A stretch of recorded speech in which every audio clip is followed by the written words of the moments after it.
Gentlemen, we are back to Brit and Jacob the movies. I'm Jacob. And I'm Britton.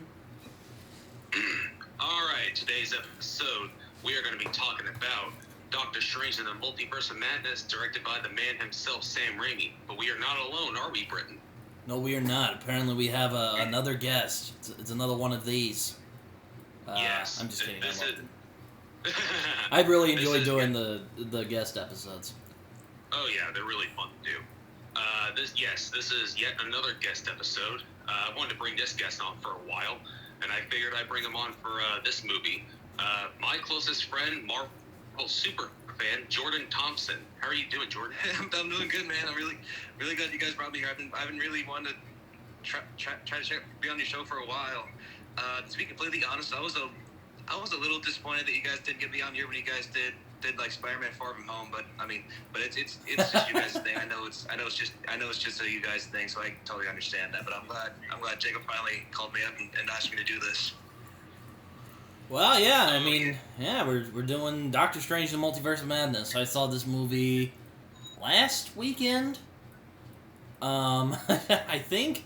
I'm tired today, as you can tell. I got back from Arkansas. I went on a little mini vacation over there. Hey.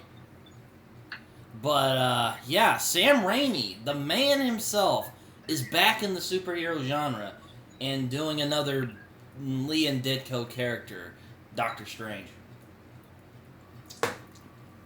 Oh, yes. Just to get our blurb thoughts out, Jordan, what are your thoughts on this movie? My thoughts, this movie was definitely something. I can definitely see where the mixed reviews came in. You know, especially I've heard people saying this movie's good, but it's not worth it. I mean, but I've heard people saying, oh, it's definitely worth it. It just wasn't really what people expected. But I tried it for myself, and I thoroughly enjoyed it. But I can definitely see where the mixed reviews came from. So, you know what I mean? Oh yeah. Britton, what are your thoughts on this movie? While it could have been better paced, I think this is a massive improvement on the first one, which, if you could tell from last week, we were very, very ambivalent on. One of those movies I think could have been a lot better if they had just tweaked the story a little bit. And now, I can just say this movie could have been so much better if they just tweaked the pacing a little bit. But aside from that, I think this is a massive improvement over the previous Doctor Strange movie. I really liked it. I had a good time. I strongly agree on that. Multiverse of Madness, I really liked. This has Raimi written all over it. This is definitely a Sam Raimi movie.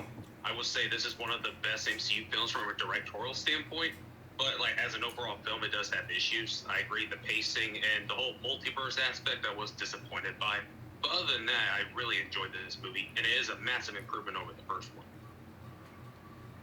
Yeah, it also has way more emotional depth than the first one, which a lot of people just don't mention for some reason. I actually felt for these characters in this movie. I'm like, oh, wow, I'm actually, feeling things, and I know there's some people who might, there's some people who are here from WandaVision, which I won't get into that, which is a great show, by the way. But yeah, I really enjoyed this. Really good. Could have been better in a couple of places, but overall, I was satisfied with it. I think Sam Raimi, he's still got it, Mm-hmm.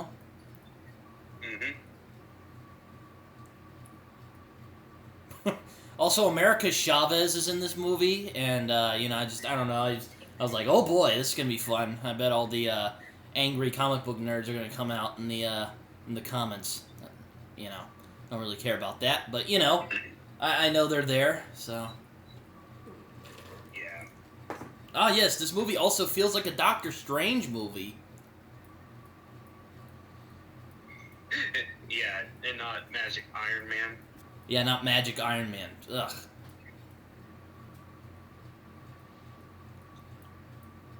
Anyway. I don't want to think about Magic Iron Man. It's Magic Iron Man. It's not Doctor Strange. But this is Doctor Strange. Can I give the pun that this was a strange movie? No. Oh, that was a good one. That's the first time I've heard that one. Oh Lord. So, yeah, a bunch of people come back in this movie. Again, my only real substantial critique of this movie is that it could have been better paced in some ways. Yeah, especially when I found out the movie was only going to be about 2 hours long. I didn't really know how I felt about that because, I don't know, I definitely felt like it could have been longer. Maybe I heard it was going to be 2.5 hours, which I felt like that was going to be completely reasonable. But then when I saw the real I saw the real runtime was about 2 hours, I didn't feel like that was enough. You know? Yep. Like, there's a lot of shit in this movie. Like, it gets a little wild. This is easily one of the most visually imaginative of the Marvel movies. Say what you want about that. But I think Sam Raimi still has his chops. The horror vibes are very strong with this one. There's even some moments where I jumped out of my chair. Oh yeah, same here. There were some times in this movie where I felt like there was going to be some jump scares coming. I knew I saw them coming, but they usually when I know that they're coming, it usually doesn't really get me so much. But when I do see them coming and they come, I still end up jumping. That's just how good this director was. Oh my lord! With his horror skills. Oh lord, and yeah, you get some like body horror in there, especially towards the end. It's nuts. This movie is just crazy. And you definitely get very heavy Evil Dead vibes in this film. Oh yeah, one of my friends literally said this is basically a bigger budget Evil Dead movie in the MCU, and I'm like, you know what? That makes sense. You know, that's fine. Ah, Gargantos. Well, I knew that character looked familiar. Anyway, but yeah, we're gonna be talking about Doctor Strange and the Multiverse of Madness. Crazy movie. I don't really know where to begin with this movie. I think it's very well shot. I think this is a solid second movie. I'm hoping next time they can get a more concise script and maybe have Sam Raimi come back, because, hey, there's nothing wrong with more Sam Raimi in your life. Plus, they just kind of let him go nuts with this movie, from what I've heard. Yeah, definitely. One idea would be as a good place to start is probably, well, first, one review I did see was that the movie was just, how do I say it, was just eruptively right away. Like, the movie just immediately begins dramatic. Like the scene where the Doctor Strange variant was chasing America, was helping America, and they're in this like weird dimension, you know, trying to get that book. Oh yeah, it starts with the action, all right. I mean, a version of Doctor Strange and America Chavez are being chased by this like demon thing in the space, which is called the space between universes. I don't know what to call it, but America wears a little like, I don't know what to fucking call it. It's a jacket, I guess. Like a denim jacket? A denim jacket. Yes, thank you. And I have to say, CG looks very good in this movie. I don't know what you guys think, but oh yeah, the effects in here are just as phenomenal like in the first film. Like it certainly better. Like it certainly does look green screeny in some places, but you know it's not bad. Like I still like it. I don't know. But yeah, I enjoy the CG. The effects in this movie are very, very well done. And I'm like, yep, it feels like, or I'm like, yeah, it's like, I was like, this doesn't feel like a Raimi movie just yet, you know. But, they're looking for this thing called the Book of Vishanti, which apparently is like this magical get powers for free type of book. I don't know, they never really explain it. That's right. I knew the name of that book was just the one thing that threw me off. I mean, I knew what they were going after. I knew they were going after a book. I just forgot what the book was called. So thank you for reminding me that. Yeah, I read it on Wikipedia. I have the Wikipedia article here, reading it through. I will say I do think the No Way Home was the better multiversal movie, but you know, I'll just leave that there. I don't know what you guys think on that, but that's what I think. I couldn't agree more on there. I definitely think this has a lot more exciting detail on the multiverse. You also got all three of the Spider-Men together. You can't beat that. No, I know, right? And I mean, heck, I don't know, if you got, that one version of Doctor Strange and the original guy, if you have them on the same, like in the same scene, at least without him, dead, I'm not sure if I can get that detail yet. If you get them together, I mean, I guess that would be, and the evil Doctor Strange. If you get all three of them together, I'm not sure if that would make a difference. I mean, I highly doubt it, but I mean, that'd be something. Yeah, I like Doctor Strange's arc in this movie. You could see he actually like has an arc. It's not just him, having the whole Tony Stark thing where he learns to be less cocky and whatnot. Like, that shit's boring. But I do like how his douchebaggery is so bad. He's the biggest threat in the multiverse. I don't know, I just think that's hilarious for some reason. Oh yeah. Yeah, pretty ironic too, because he tried to stop the multiverse, especially in No Way Home. He tried to get rid of that spell. Apparently, according to Kevin Feige, when Loki and the Lokis got rid of He Who Remains, apparently that fucked up the spell. Which I think is kind of stupid. I mean, why? It's like that's some fucking J.K. Rowling tier retcon right there. We didn't need to know that, but okay. Thanks, Kevin Feige.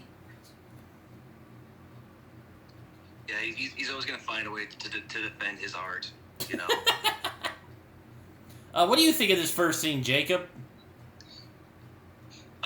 Really hooked on it. Doesn't quite feel like a Raimi movie, but once Doctor Strange wakes up from his nightmare, that's when it definitely feels like a Raimi movie. Oh yeah, I also I don't know, I just love the idea that dreams are like you looking in to yourself in another universe. I also love from the opening that this is definitely quite a violent movie for a PG-13 movie. Oh yeah, definitely. I mean, they're running around. This thing is like it like infects you with evil. I don't know. It like corrupts you. I don't know.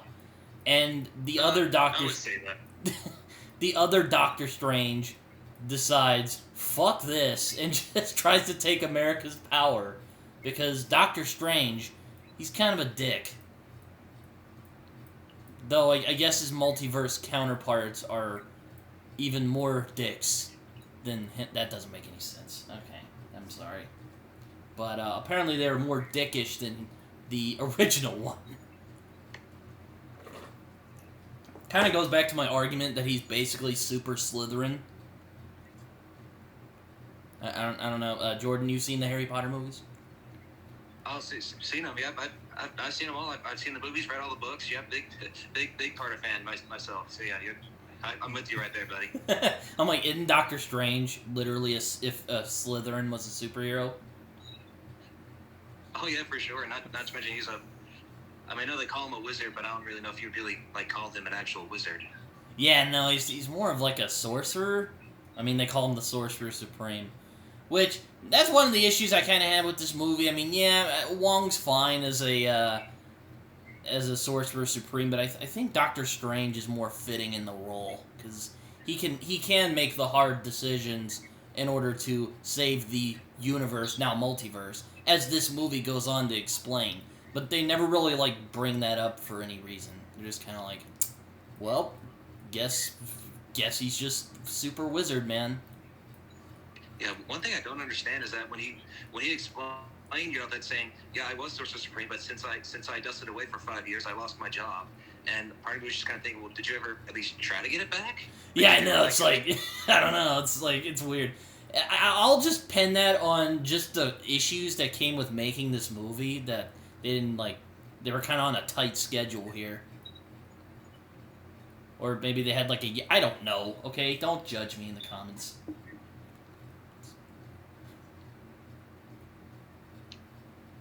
But yes, I do like the idea that dreams are kind of a subconscious look into other versions of yourself. Which, I hope that's not true, because I've had some pretty weird ones over the years. Me too. Christ. Yeah, that definitely has me like thinking through, because I'm kind of a dreamer myself. Like, I have different dreams about me doing things all the time, and I'm just like, could that really be me in another universe? Like, yeah. Then the other Strange dies, and Chavez is just like, fuck this, and leaves before the monster can, like, take her energy. Because apparently, she can leap through the multiverse. Just at will, you know? Mm-hmm. Which, on the one hand, that's a pretty cool power, but it wouldn't be so cool if people were gunning for you all the time. Yeah. Anyways, so... Chavez gets freaked out and accidentally transports herself and the other Doctor Strange to Earth 616, which, by the way, it is confirmed this is actually Earth 616, which, when I watched this movie, I kind of geeked out. I didn't want to geek out in front of my dad, but I definitely did. That was pretty I was awesome. geeking out on the inside.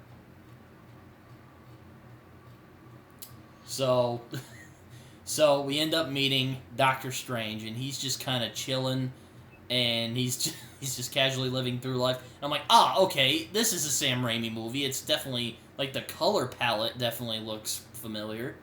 Yeah, so Doctor Strange is going to the wedding of his girlfriend lady in the last movie, Christine Palmer, played by Rachel McAdams. Oh, yes. And I have to say, I really like their dynamic better in this movie than I did in the last one. I agree. yeah, definitely. It definitely felt like. It felt like in the first movie, it definitely felt like their relationship was kind of forced in there. I didn't really see that much chemistry in there and whatnot, but in here I definitely saw a lot more chemistry in here than I did in the last one. Yeah, it's like, yeah, I mean, Sam Raimi, I gotta just say, he freaking nails just those scenes where people are just talking and, you know, just, yeah, like in the first two Spider-Man, even in Spider-Man 3, he can just get the emotion of a scene so well, and that's really what saves the script from being, that's what saves this movie from being just a poorly paced mess. I mean, it isn't the best, I have issues with the pacing, but I think it would have been a lot worse if Sam Raimi weren't on board. And you can call me a fanboy, you can say whatever you want, but that's just what I think on the situation.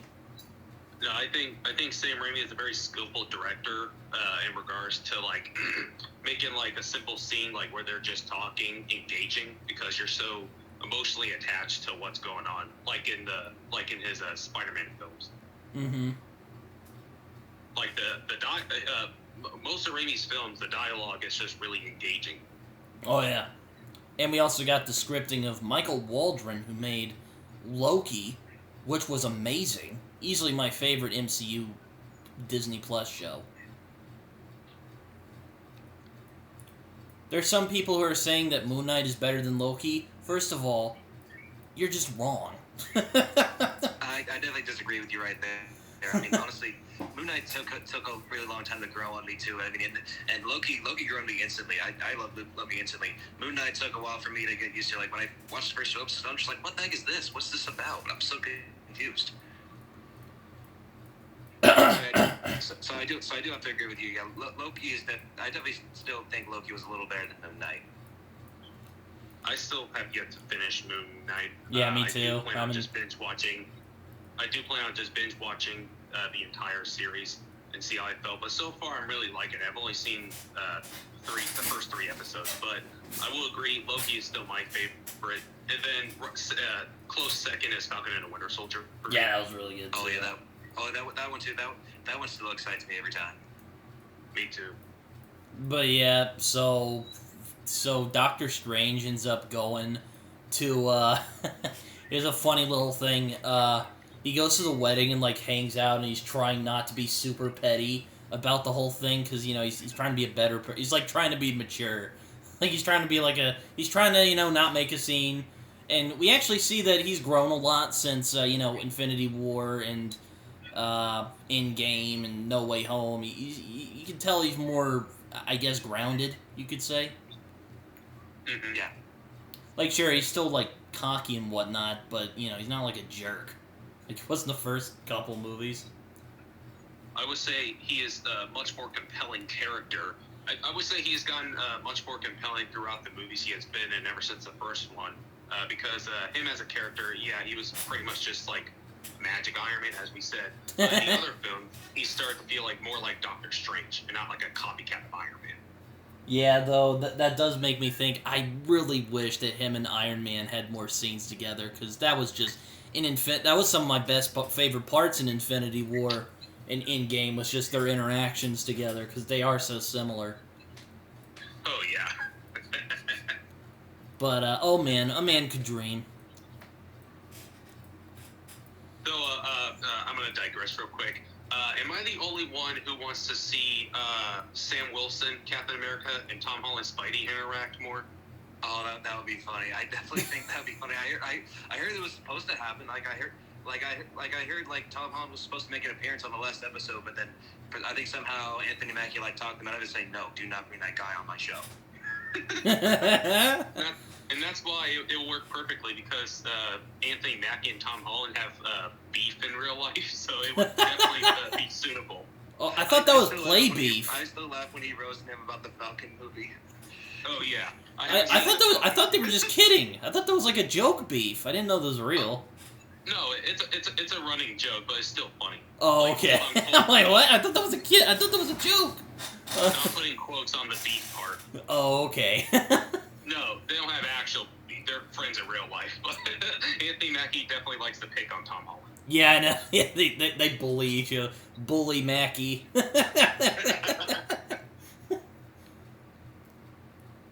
Oh, Lord. Make it happen. Make it happen. Oh, God. Speaking of bullying, during the wedding scene, I swore I saw the dude who ate the pizza from Spider-Man 2, as well as the same guy in the jazz bar in Spider-Man 3. In the background of the scene. I didn't want to call him out, though, because I wasn't sure. Wait, you mean the guy from Spider-Man 2 at the beginning where he puts the pizzas down the balcony, he sees them, he tries to eat them? Yeah. Yeah, that guy? I didn't see him. I'll have to rewatch to see that. Yeah, he's in the background. He's just being a jackass and talking to people. I don't know what he's doing. But I did not notice that. But so anyways, Christine is marrying some black dude, and Doctor Strange is trying to be happy for her while internally screaming, as the Tumblr posts like to say. Should have married me. Yeah, that's kind of one of his things throughout the movie. He's not always the most forthcoming about what he wants in his life. It's kind of part of his arc, you could say. Yeah. But then, we get one of my favorite scenes in the whole movie. A fight scene. And ooh boy, does Sam Raimi come back to the fight scenes with such gusto. And oh man, that Danny Elfman score, the man has not missed a beat, I'm telling you. Oh my god, Danny Elfman's score in this movie is outstanding.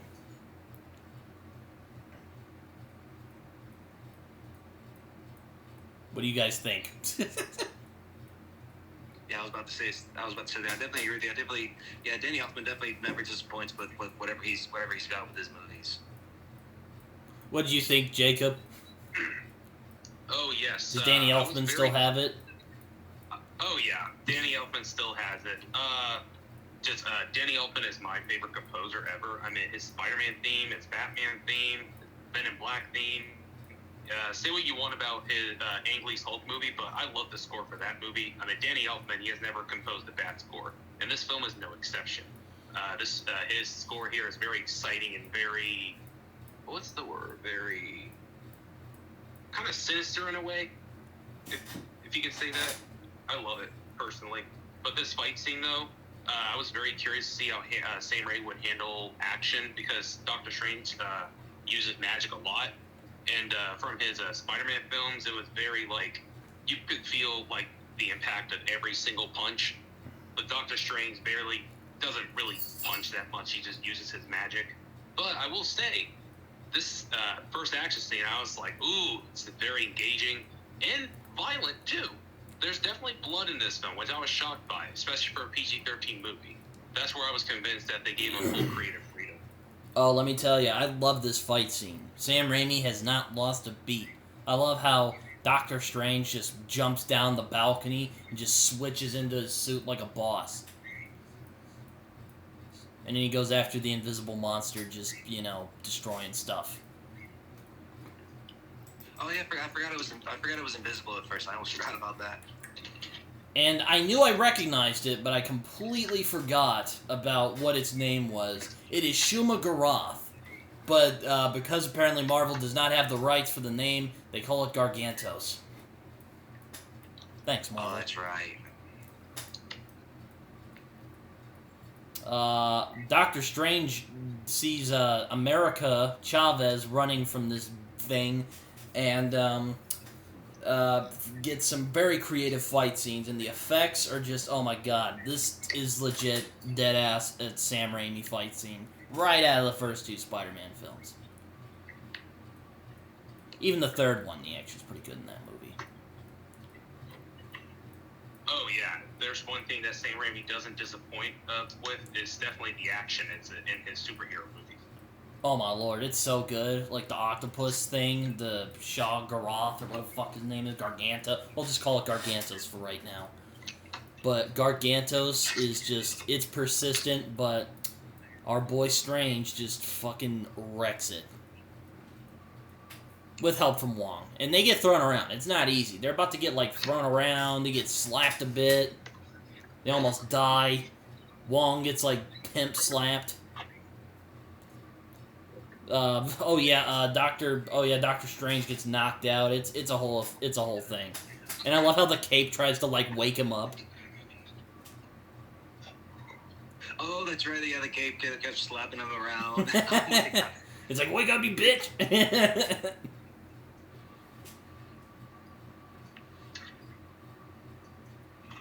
So good.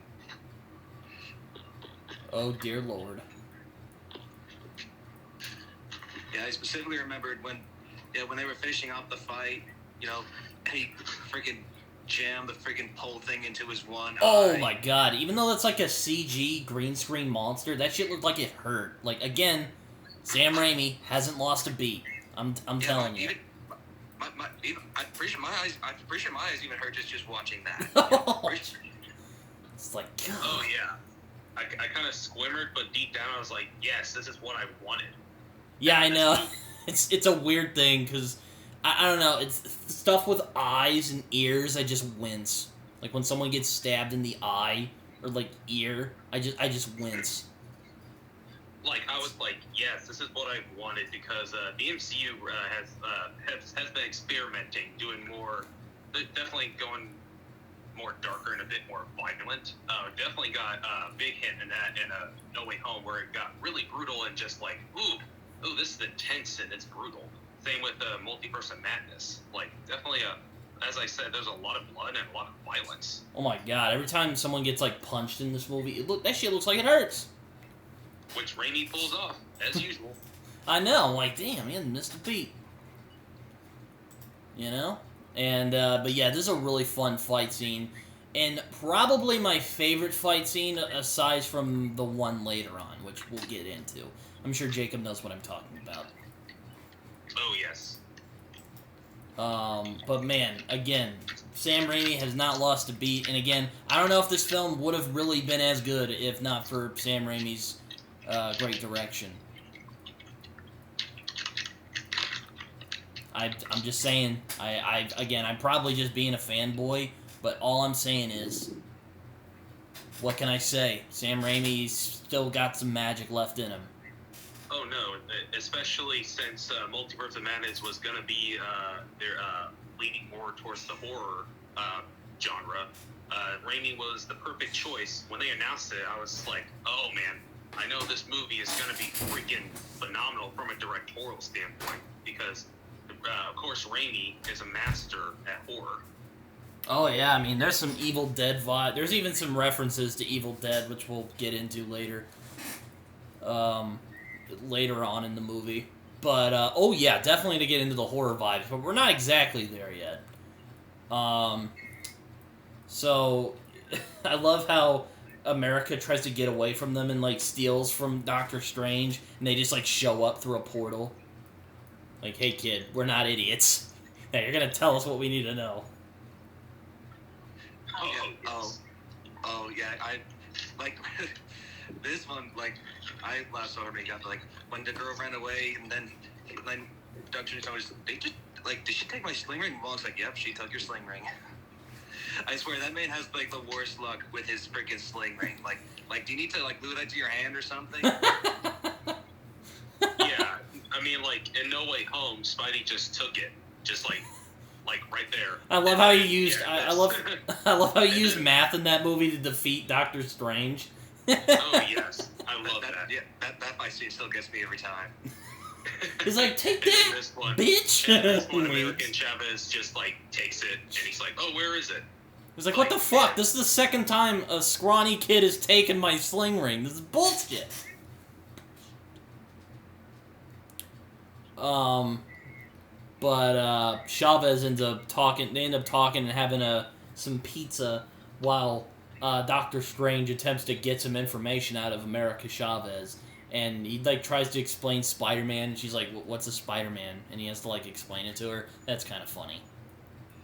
Oh yeah, I was almost surprised when he said Spider-Man. I was like, wait, you still remember Spider-Man? I thought you were really sure one's favorite. I'm like, oh wait, you forgot who Peter Parker was. You didn't forget who Spider-Man was. I almost forgot about that. I was about to say, no, he forgot who Peter Parker was. He didn't forget about Spider-Man. Oh yeah. I also, it's so funny because she's like, wait, does he look like a spider? Oh. And Wong's like, yeah, he climbs walls and shoots webs, and America is like, out of his butt? It's like, you know, alright, I can deal with this. But Chavez, I've heard criticisms that she's basically like a walking exposition person, I guess. Which, kind of. But, you know, I think she has enough depth where I'm like, okay, I can follow behind her. I think. Yeah, she has an arc in this film. She's not just like walking exposition. Like, they give us a backstory of what, like, her parents and all that, but we're not in that yet. Chavez ends up explaining that there are demons that are hunting her because she has the power to travel through the multiverse. And Strange is all like, yeah, I saw you in my dream. And she keeps insisting it wasn't a dream. And then later, whoop, wasn't a dream. Because there's a dead Doctor Strange right there. Was brutally murdered. Yeah, he got wrecked, man. he got just slapped, or he got stabbed. I don't know. He was kind of a dick. Yeah. So sucks to be him. Yeah, didn't something funny right there happen there? Like he buried him like in a chimney or something. Yeah, they bury him, and Wong's kind of like, that's kind of messed up. And Doctor Strange is like, whatever. And he's all like, that's witchcraft runes on that thing we just killed. Do you know somebody? And then Doctor Strange had the scene. He's all like, I know somebody. And then we end up meeting Wanda, and she seems to be doing better after the debacle at Westview, aka WandaVision. This is probably one of my lesser favorite scenes of the movie, because I really don't like... It makes sense. I'll put it this way. It makes sense, but I just don't love how it was executed. It's just like, oh yeah, this happened. Okay. Moving on, you know. I don't know what you guys think, but that really bothered me throughout the movie. What do you guys think of What? It didn't bother me as much, but I'll have to see the movie again. I mean, it bugged me. Though, I have to say, Elizabeth Olsen is the best part of this damn movie. Like, Oh yes. not kidding. My MCU crush. Oh my god, yeah, she is fucking beautiful. But I won't get into that too much. Well, aside from Yelena, you know that. You know what? Screw it. I'm gonna get into it. I do gotta say, like, she's not exactly my number one, MCU crush at this moment. But watching this movie definitely almost got her up there for sure. But oh man, Elizabeth Olsen is phenomenal in this. She is probably the best part of this movie. Not even probably. Oh, yes. She literally is the best part of this movie, I'd say. Aside from, like, Benedict Cumberbatch. Oh yes, she overshines Doctor Strange, the main character. Oh yeah. And I will say it does make sense that she's a villain because she has been a bit of a powder keg since we first met her in Age of Ultron. Which, I don't love Age of Ultron. I think it's a mediocre movie. But, I will say that, it doesn't come out of nowhere, but it kind of feels... I think, when I think I could have written that better, you got a problem there. I'll just say that. And I don't like saying that, but that's what I'll say.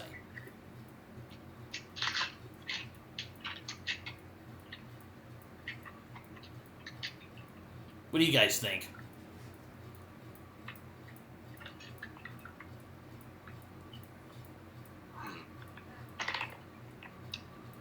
I would agree on that. Well, it took you a minute.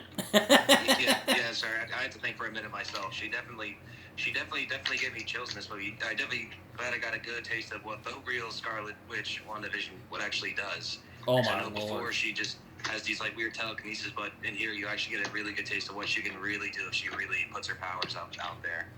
I love how she's both scary, but you also feel bad for her. They kind of just go with the momentum of WandaVision and just kind of run with it. But even without the context of WandaVision,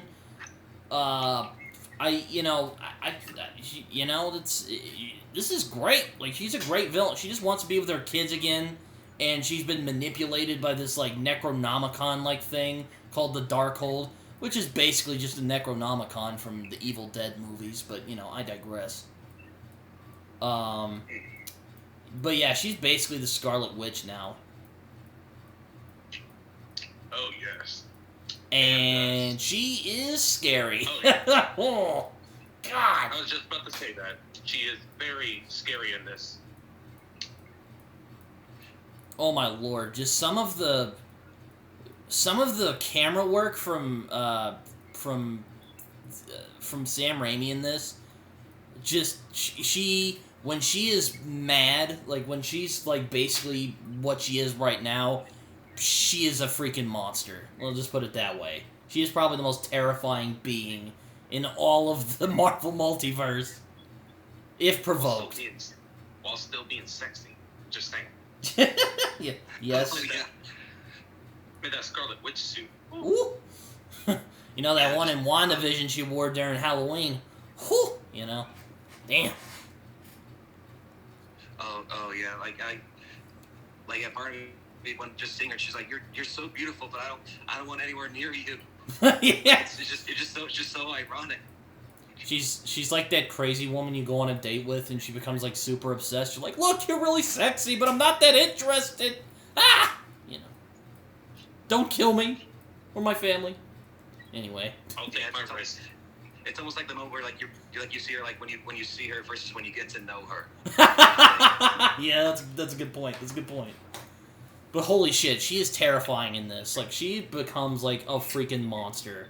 Like, the body horror, like when she attacks the Kamar-Taj later, she just like, oh my lord, just the cracks in her body. I'm like, oh my god, it's like some, ugh, it reminded me of The Thing, just like the noises, I just, when you crack your body, ugh, why, ugh. Very well done. Very well done, though. Thank you, Raimi. But, Strange ends up talking to Wanda, and he's like, yo, I need your help. And she's all like, I know you're doing stuff after Westview. And he's like, look, I'm not interested in Westview. I just need your help with this thing. And then she's like, psych, it was me the whole time. You know, it's like, what? Okay. Okay. I can kind of deal. I can see this, but, you know. Oh, yeah, she says that infamous line everyone was dogging her about online. She's like, you break the rules and you're a hero. I break the rules, become a villain. That doesn't seem very fair. Well, that makes sense now, because she's a villain. And, you know, sometimes villains aren't logical. So, suck it. Yeah. Oh, yeah, definitely. Well, I think one thing I did point out, like, when she keeps saying, like, I don't want to be the bad guy, and I'm just like, why are you talking like one? You sound like one right now. It's like you're killing, like, so many people. What do you mean? That is one of the things I do. I can see her as a villain. I do think it could have been better developed, like the Darkhold fucking with her mind, and maybe she, like, turns on them. That's what I thought this movie was gonna be. But no, she's just like, nah, I'm the villain. Let's do this. I want to be with my kids. Fuck the rest of you guys. I'm gonna kill everybody. Just everyone. And they're like, okay.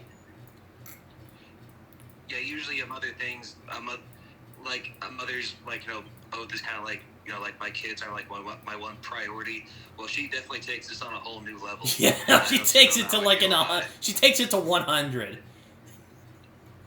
Hell, 1,000 in this damn movie. Like, I thought at least one of them were gonna be like, is this what Vision would want?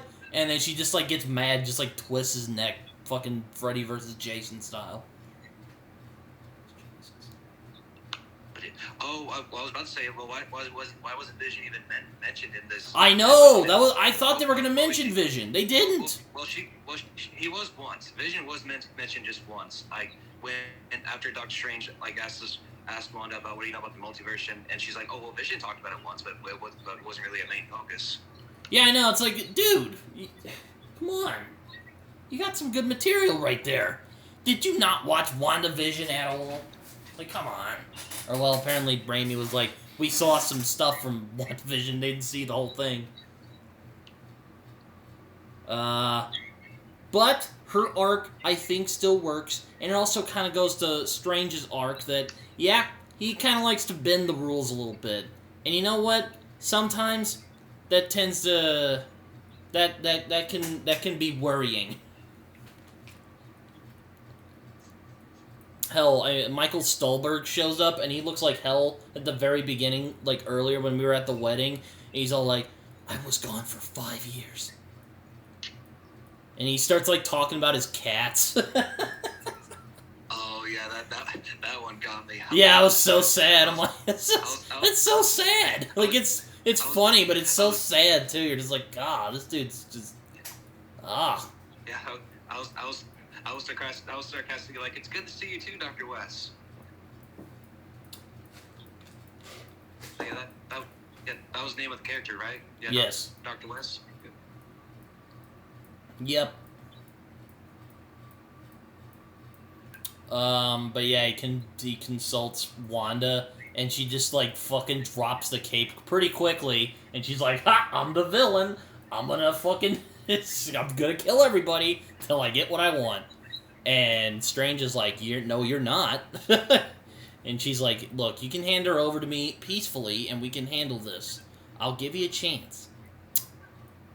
But if you don't, then I'm gonna have to kill everybody. And, you know, that's not gonna be fun. And Doctor Strange is like, the hell you won't! He goes over to Wong and is just like, hey, Scarlet Witch has kind of lost her mind, so we're gonna have to defend the place. And he's like, God damn it. Fine. I like Wong in this movie. Oh, yeah. Wong is one of my favorite MCU characters, honestly. Yeah. I just think he's a very funny side character, or sidekick, if you can say. Yeah, pretty much. But yeah, she got the Darkhold, and now she's the Scarlet Witch.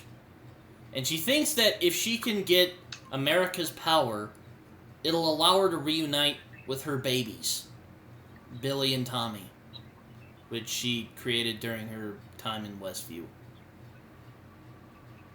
Yeah, and honestly, it was really good to see those kids again. I really thought those were really great characters to add, especially what they did in the show. I definitely think they were really cool. So it was really good to see these characters. I didn't think it was really cool to add these characters in the movie at this time.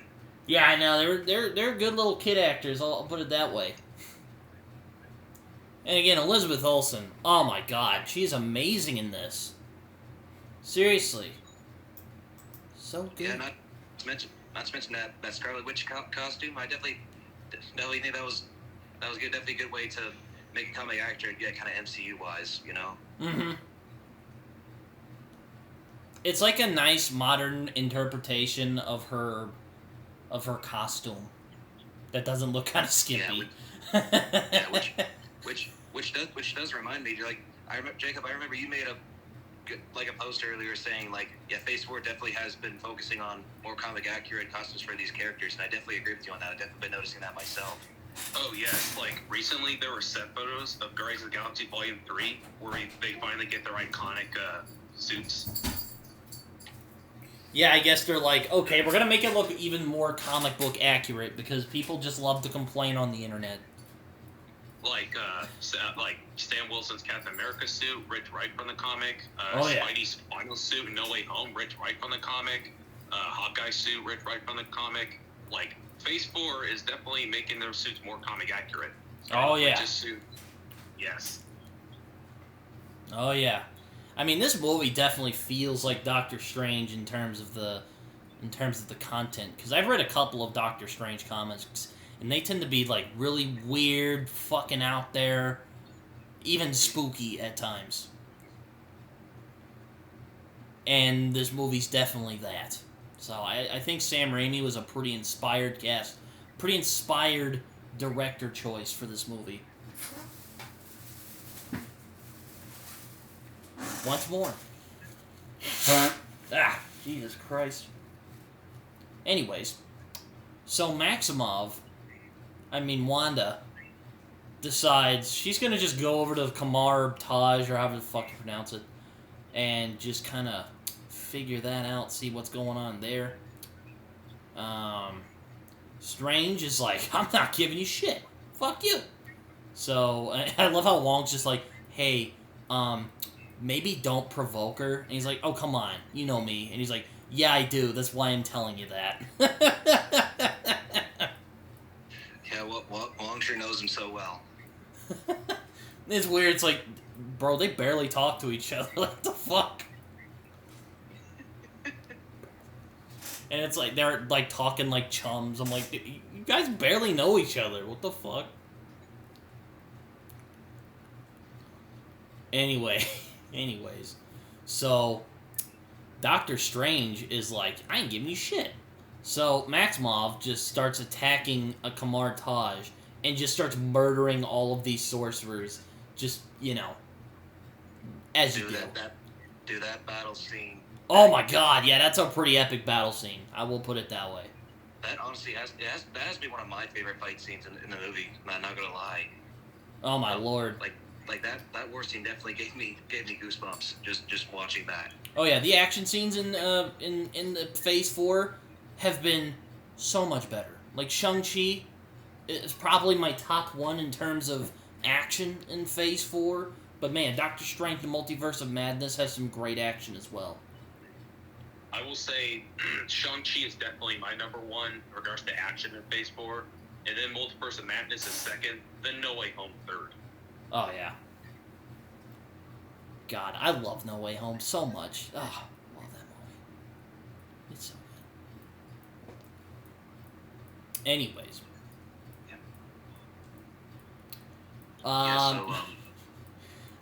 Anyways, so Maximov, I keep fucking saying, keep reading off this fucking Wikipedia article. Wanda attacks the place, and she just starts fucking with everybody. She fucks with this one dude, starts, like, messing with his mind. She's all like, run. I'm like, oh, fuck. This is going off the rails.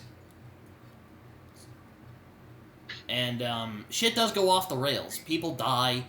Wong and Doctor Strange head inside to Kamar-Taj and do like a fucking spell where they do some spells and shit. I don't know. And they use like a mirror spell with like puddles. That's really cool. Oh, that scene like almost got me. Like that's where I got that. I think that's the part where I got a good taste of Sam Raimi's horror magic. Oh yeah, when she starts like grabbing through the stuff, I'm like, oh fuck. I forgot which one it was that actually like got me to jump. But oh my lord, she just starts like going. She like pops through, and her body just like cracks into place. I don't know, Exorcist style. It's just like, oh my god. Like she's contorting her body. Oh my god. When she gets out of that symbol and she does like a stupid like body massacre. She like that kind of gave me like Pennywise the clown vibes. Oh my god, that's exactly what I was thinking. That's almost exactly beat for beat from the It movie from 2017. When he just like cracks his body back into place, you're just like, ugh. Yep, I'm just glad she didn't say like time to float. I'm just glad she did the same thing like that, because otherwise I would have definitely peed my pants if I heard her say that. It's like, and then Raimi just like walks into the screen. It's like, oh wait, wrong movie, and then he just like walks back. He like breaks the fourth wall. He's like, oh wait, wrong multiverse, and he like walks back. And it's like, oh jeez, I can see him doing that I can see him doing that. But anyways, yeah. So it doesn't go well. She's about to take Chavez before she just has another fucking panic attack and goes to the multiverse. And let me tell you, they did not lose the visual gusto that they had from the first movie, because oh my god, they're floating through so many. Like there's like a glass multiverse, there's a paint universe that's fucking crazy, there's like another one from the 1920s. There's like, it's nuts. I can't even describe all of them. Do you guys remember some of them? I remember there was one where they were like splattered in paint or something, like colored paint. Yeah, paint. Yeah, I remember the paint. And there was one. There was. Didn't you mention this one where they're like floating through like they were like animated. They were like comic animated for like. Yeah. Oh yeah. That too. Universe. Forgot about that. Yeah, an animated universe. Yeah. There's also the silent universe. I thought Deadass they were gonna put like a giant on the screen. Oh, that would have been funny. I would have liked that one. And then they end up crashing into another universe, which is not exactly theirs, but it's kind of. And I definitely was like, this is the Illuminati universe, isn't it?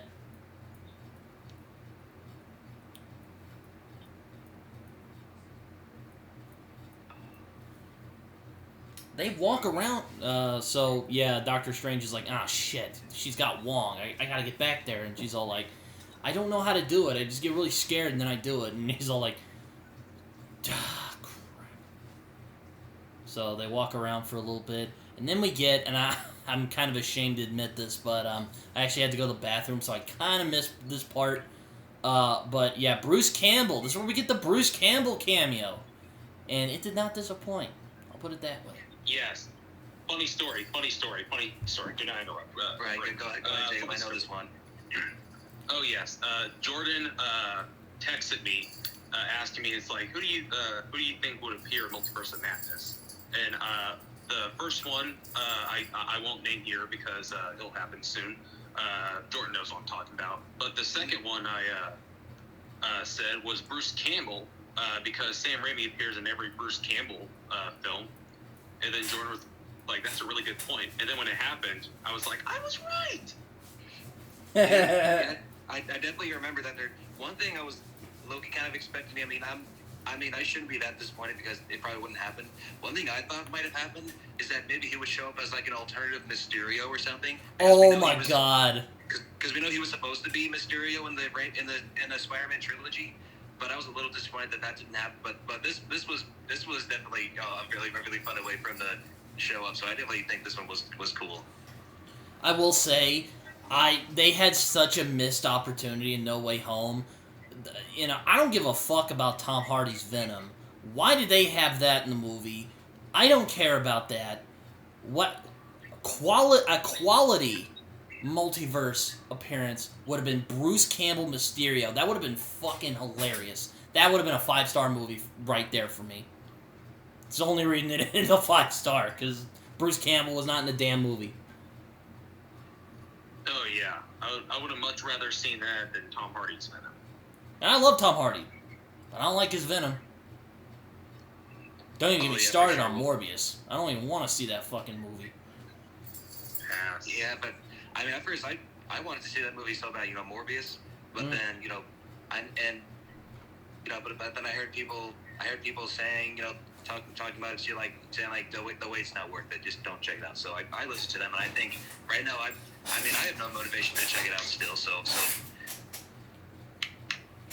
So yeah, I might still see it. I might not. Who knows? Right now, I have no motivation to check it out. So they end up crossing through the multiverse, and they see Bruce Campbell, and he's just like this hot dog guy. I don't know. Not hot dogs. Yeah, the pizza ball things. Oh, the pizza ball stuff. Yeah, and he's like, yeah, and he starts like antagonizing Doctor Strange, and Doctor Strange is like, you know what? Fine. I've been being nice. I'm just gonna make this dude beat himself up. And there's a little fun reference to Evil Dead 2 because I don't know if you guys have seen Evil Dead 2, but Evil Dead 2 is my favorite horror comedy film of all time. And also, in my opinion, the greatest horror comedy film of all time. A lot in part due to Bruce Campbell's amazing physical acting. I mean, my God, he beats himself up in one scene, and they reference that when he like grabs his own head and starts like bashing himself on the hot dog or the pizza ball stand. It's great. It's great. Yeah, I think one detail you kind of looked at on there was where, you know, America Chavez, she said that the things were free, like it's free in the multiverse, but then and he came out saying, hey, you got to pay for those. Like, I was like, I should have known that. I should have known she was lying. I mean, that makes more sense now. Which was the main reason why Doctor Strange put that beating himself off spell kind of thing. That's the reason why. That's the cause of that. Yeah, I didn't catch the part where why he was antagonizing him. I just caught the part where he was like, hey, you're whatever. I forget exactly what he says.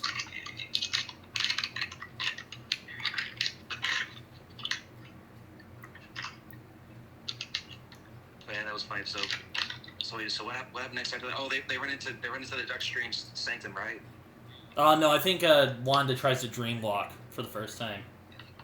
Oh, right. Oh, yeah, that's right. I forgot about that part. Meanwhile, Wanda holds Wong hostage and is like, "You're gonna stay there while I dream walk." And Wong is just like, "You do know that's forbidden, right?" And she's like, "What? Your face is forbidden." And then tries to dream walk. Basically, dream walking is when you can basically possess one of your multiverse selves. It is very forbidden. But Wanda's like, fuck this. I'm just gonna do it anyway.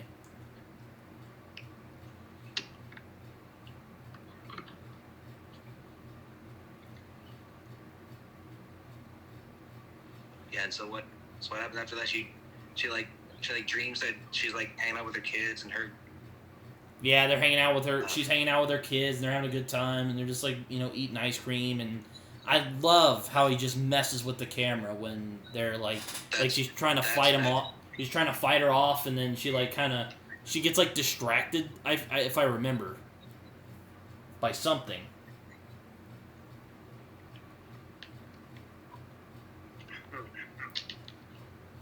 Oh no, I think it's because that lady comes in and is all like, I'm gonna destroy the Darkhold.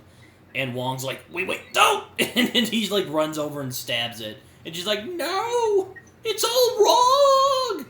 And then she makes Wong like go and lead her to this place called Mount Wundagore, which is a forbidden ancient temple.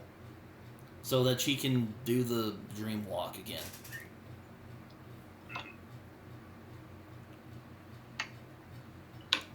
back in Doctor Strange land, Doctor Strange and America walk around, and they end up finding this thing which basically can transport you back to previous memories that you've had. And man, That's right. what a sad scene, at least for Doctor Strange and America. What do you guys think of that scene? It was definitely emotional. I'll give you that, especially when we see Doctor Strange's dream where Christine gives her gives him the watch, and I'm like, wait, is that the watch that he broke when he was beating up those thugs, or when the thugs were beating him up? Yeah, that was emotional. And but then America Chavez tries it out, and then she sees like her. Well, I was pleasantly surprised to see that. Yeah, she had like 2 moms, right? Yeah, she had like 2 moms. Yeah, that was. I didn't like how they put that in there. I liked how, like, okay, you're putting a little LGBT community in there. Like, I respect that. And then seeing them go away because she has to open the portal. That was definitely heartbreaking to see. Yeah, it was really sad. And Doctor Strange is like, come on, let's keep moving. I'm sure there's another me out there. So she's like, okay. And they walk around for a little bit, and they end up finding out that this version of Doctor Strange died during the fight with Thanos. Oh, that's right. I did remember that. I was so confused. I was like, what? Isn't he the reason why they did beat Thanos? Why is? Yeah, that was confusing for sure. Yeah. Jacob, what do you think of the scene where they're in when they're looking at their memories? Yeah, this is where we finally see America Chavez backstory a little bit. As Jordan said, where she has 2 mothers, and she blames herself that her moms died. Yeah. And Doctor Strange is like, no, don't blame yourself. It's not your fault. But she still she has that weight on her shoulders that she just she feels like it's all her fault. But she feels like it's her fault that they died, and that's where she just wasn't just walking exposition. She had a backstory. Yeah, I like how Doctor Strange is actually nice to her and tries to support her. Yeah, he didn't pull some snarky or egotistical joke. He doesn't try. Yeah, he doesn't snark about it. He's all like, oh yeah, sorry, and then he even tries to be all hey, maybe they're alive somewhere in the multiverse. They're probably as tough as you are. And she's like, thanks, though they're probably dead though. But I appreciate the thought. Yeah, luckily he didn't pull anything well, I guess you can't save all of them, or something like that. No, he didn't. No, nothing. No, he didn't say anything like that. Thank God. Thank God. That would have just fucking. That kind of would have ruined the whole thing. Oh, that would have killed the mood immediately.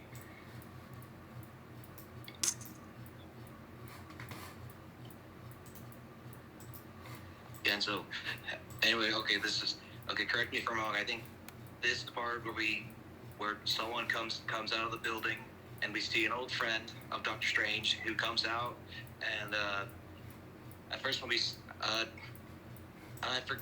forget the name of the character. Who is he again? Who? Which one? The actor whose name is hard to pronounce, who should have been a villain in the first one. Oh, Mordo. Yeah. His name's Mordo, he's in 12 Years a Slave. He's long hair this time.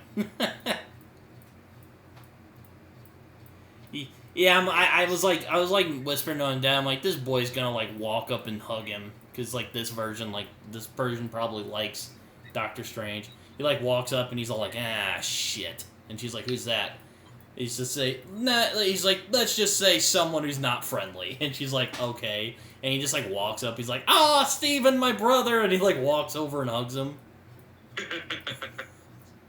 Yeah, I laughed so hard. When I saw him come out, I was like, oh, this isn't going to be good. This is going to be a straight up fight. Yeah, I was kind of full for a second. I was like, oh no, this Mordo, oh god, this is not gonna be pretty. And then when he's like, don't destroy my brother, I was like, okay, got me there. Though you're still kind of suspicious of him, you're like, I don't know. I definitely think when I saw him hugging him, I was like, oh, okay, we're cool right now, but I mean, something might still come up later. Yeah, you're being a little too nice, so you're still suspicious. So Mordo basically explains what's going on. He basically explains the dream walk and how that all works, and then that's when the whole thing happens. That witch lady destroys the Darkhold, and Wanda makes Wong take her to Mount Wanda Gore and yada yada. He basically explains what it is, and it turns out maybe he's not so friendly because he makes him go to sleep. Jerk.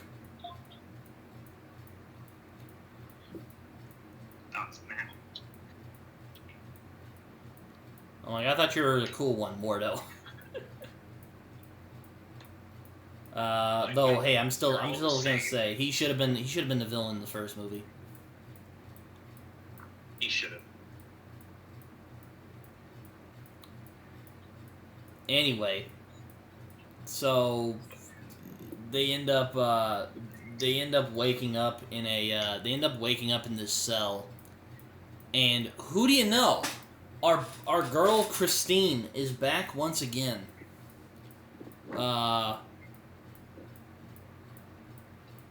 It's like our girl Christine is back once again. She has red hair this time, so take with that as you will. And she actually helped make. She actually made some special cuffs for Doctor Strange so that he won't be able to use magic, which I thought that was pretty cool. Oh, yes. Indeed. And then we get brought, or well, this is before then. They're just hanging out, and they're hanging out for a bit, and she's all like, well, what universe is this? And she's just like, she explains that this Earth is called Earth 838. Well, the Earth that Doctor Strange came from was Earth 616. And I was like, oh boy. Oh boy. Yeah.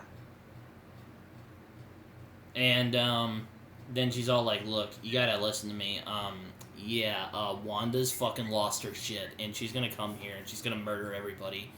And she's all like, Wanda? She's just like hanging out with her kids. She's not doing anything. And she's like, no, not this Wanda. I mean the other Wanda. And she's probably going to use that Wanda to get over here. And she's like, well, you're going to have to talk to the council. And he's like, well, what do you mean?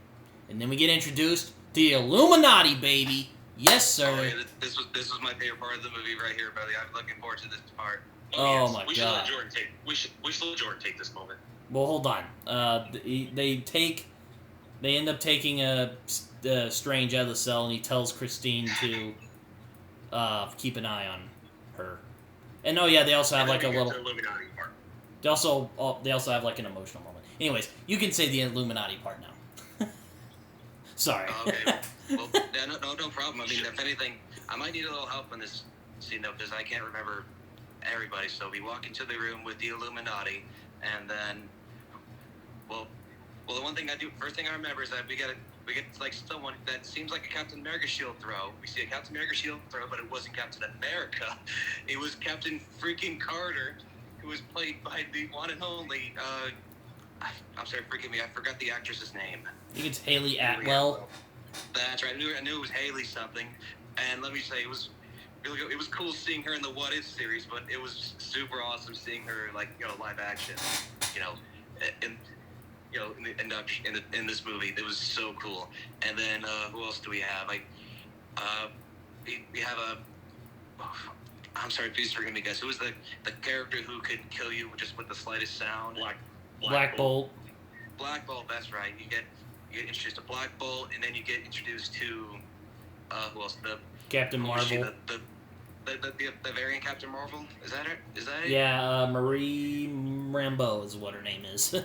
She was in Captain Marvel. I'm like, I don't care about this, but okay. Okay. Well, before we get to the most exciting character, is there anyone else that we're missing? I don't think so. Well, there's more though, so. but Well, in that case, I swear this was probably the most exciting thing I've seen. So first we had Captain Carter, Black Bolt, and then Captain Marvel, and now we got the one and only smartest man alive, Reed freaking Richards, Mr. Fantastic, played by no other than the director of The Quiet Place himself, John freaking Krasinski. oh man. And let me just say, well, to be honest, the theater that we went to, that me and Jacob went to, they just applaud. We didn't get like screams or cheers and whatnot. We got like a couple of woos, but we didn't get like screams like how we did with No Way Home. So yeah, my theater just gasped, and everyone was like, ooh, and then then there was some like claps, and some guy was like, yeah. Yeah, oh man, and oh yeah, Jacob, you predicted this cameo too. You said, I was like, yeah, maybe John Krasinski will show up as Mr. Fantastic, and you got that one scored too. So 2 points for you, dude. Oh yes, it was just like a random guess. I was like, maybe John Krasinski as Mr. Fantastic. And what do you know? I was right. It's so awesome. Oh man, that made me excited for the Fantastic Four movie. Yes. Let me finish, please. Oh, sorry. What was I gonna say? Damn it. Oh yeah, the fan casting came true because he was definitely a fan cast. Oh my God, yes.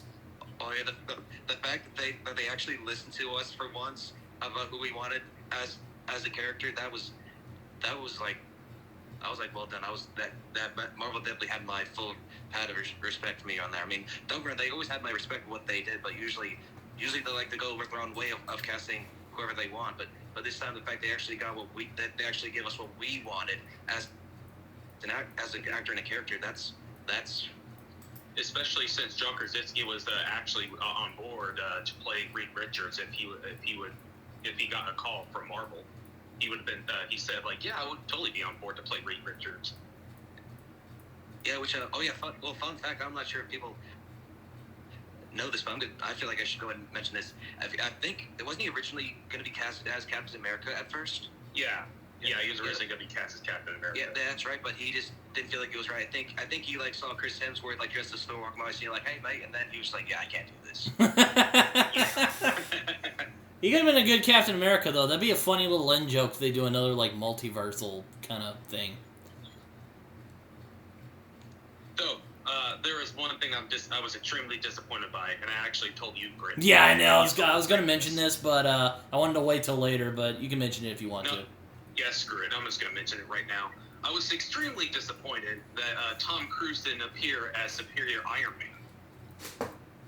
Oh, that was kind of, I was a little disappointed to see that too. It would have been nice to at least see some kind of Iron Man, like Baron, it would have been the same without no Robert Downey Jr., but it would have been interesting to see Tom Cruise, show, because he was going to be casted as Iron Man, but I forgot what happened. But I'm as much as I'd like to see him as a variant of Iron Man, here, I'm glad it was Robert Downey Jr. that took the role. That would have been fucking great though. He just showed up and he's all like, "Yeah, what up?" But I forgot what happened. I think they were thinking about getting him in the movie, but I forgot. They said something came up. Something made them be like, "Nah, maybe we shouldn't do this." Though it did make me excited for a future multiverse movie, but we'll get to that. But yeah, I'll admit as well, I was disappointed to see that Tom Cruise didn't make it into this movie because I really wanted him to be in this. I was like, oh man, that would be just a great in joke as well. Just but oh well, didn't happen.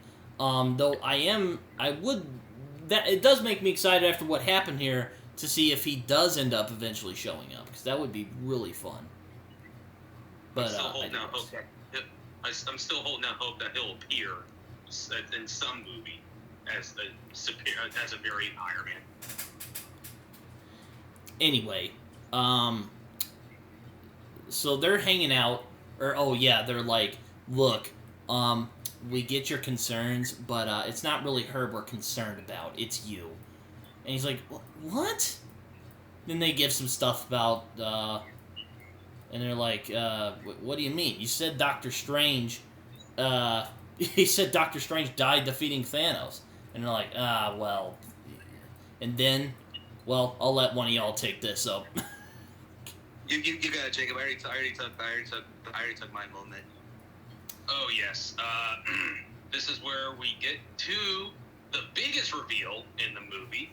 When I heard his voice, I was like, "Oh yes, this is who I think it is." And then we see Patrick freaking Stewart as Charles Xavier, Professor X himself, back in the role. Oh, as if anyone else could have done it. Oh, right. Tell me about it. And let me tell you, for a guy who, well, I might disappoint a few people here, but I didn't watch that much of the X-Men movies. But for a guy who wasn't really into that much, I was really excited to see this guy show up. And he's still freaking incredible. Patrick Stewart, we need to protect that man. We need to protect that man. That's all I'll say. He must be protected. Yeah, like, nobody can play, like, he is Professor X. Well, him and James McAvoy. But still, like, in regards to, like, you know. Yeah, I know. He is McAvoy phenomenal. James McAvoy is a perfect, like, young Professor X, but, like, Patrick Stewart, like, he is Professor X. Oh, man. I stand it was just so good seeing him back. You know, I knew he said he kind of retired after Logan, but it was just good to see him again in this. Though it was kind of spoiled for me on Twitter, motherfuckers. But oh well. I was most excited to see Reed Richards, though. Really made me excited for that Fantastic Four movie. Oh, I hear you, buddy. And let me. Well, actually, maybe I shouldn't get this in the detail right now. Maybe I'll get into the detail like later when we get more into the movie. But I was super stoked to see this guy do it because I can't really think of another guy who would play Reed Richards. I mean, this guy was perfect. It was like we were entering out a comic as well. And not to mention his suit. I love the suit that he wore. His Fantastic Four suit. That was. Oh my god! So it's cool. Straight out of the comics too. Yeah, not only that, I love the. I mean, sure, these little kind of like spandex wise, but you got kind of like a. What else kind of material? What else kind of material? I wouldn't say like a stealth material or something like that. Something. But his suit was really cool. Yeah. And what else? But anyway, so I'm not sure if we had much fun, but back to the movie. I think they were sharing a flashback of what happened to Doctor Strange when they were battling Thanos. Oh yeah, apparently that Strange got a hold of the Dark Hold, no pun intended, and just started using it very recklessly to defeat Thanos, and the other guys were like, well, that's not good. It like almost destroyed the universe, but like Strange kind of had to hold back. He's like, you know what? I'm not gonna mess with that. I was wrong. That's fine. They end up defeating Thanos, which is just, which fuck me. That looked brutal. Like, what the hell did they do to him? Yeah. I don't know, did you see that? You're just like, God, what did they do to him? When I saw him, like, the Ben in the background, and he's like, stabbed through the gut or something. Yeah, you're just like, God. I mean, What did Reed Richards pick him up with his stretchy arms, just slapped him around, and then Xavier like raped his mind with like some mind shit? I don't know, but it was pretty gnarly. Yeah, and so what happened next? I thought, oh yeah, they Black Bolt. Yeah, walked out to him, and then he whispered something, and he was like sorry. He said he was sorry, and he just like blew him up. And I for some reason, Patrick Stewart's face in this scene is so fucking hilarious. He looks so sad. I don't know. He just looks like a. He looks like a. I don't know. He's like a pouting child who's like really sad. That like. It's like when his goldfish died. It's. I don't know. I just thought that was funny. I thought it was the only one. I just didn't know how to describe it. And yeah, and Xavier's like, he's like, this should, it's like we should tell him the truth, and like, all right, fine. And again, they didn't miss a beat with Charles Xavier because he is kind of the heart and soul, if you will, of the X-Men.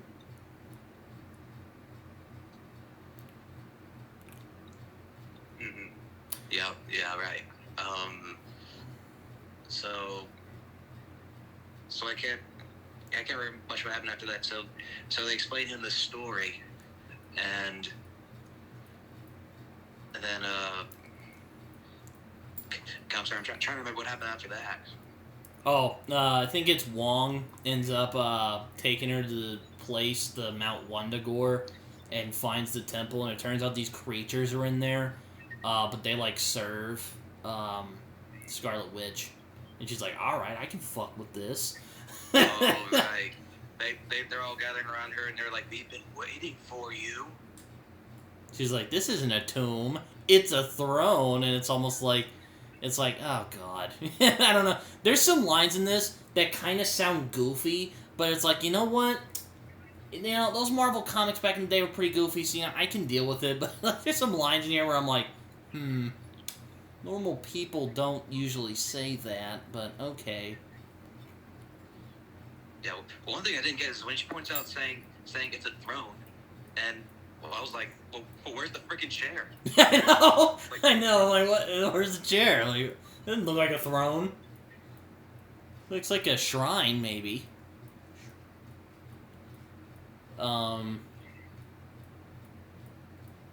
So yeah, Mordo. Meanwhile, she's like, "I'm gonna take over my other body, and you're just gonna sit there and shut up." And Wong just is like, doesn't it make you feel at least a little better that their children, your children, still exist in the multiverse? And she's like, well, kind of, but I must have them. I'm a villain, ha ha ha, you know, all that fun stuff. So she once again morphs into her other self, and holy crap, that's kind of scary, to be honest with you. Yeah, that was pretty freaky, and I can kind of see both their stories too. I mean, Wall makes a good point saying the least you can say is that they still exist, just not in your world. And but I can get what Wanda was saying too, saying, well, yeah, they do exist, but I want to be in their world where they do exist. I want to be with them. You know, like she's thinking, why can't my variant selves have my kids? Why can't I have them? Yeah.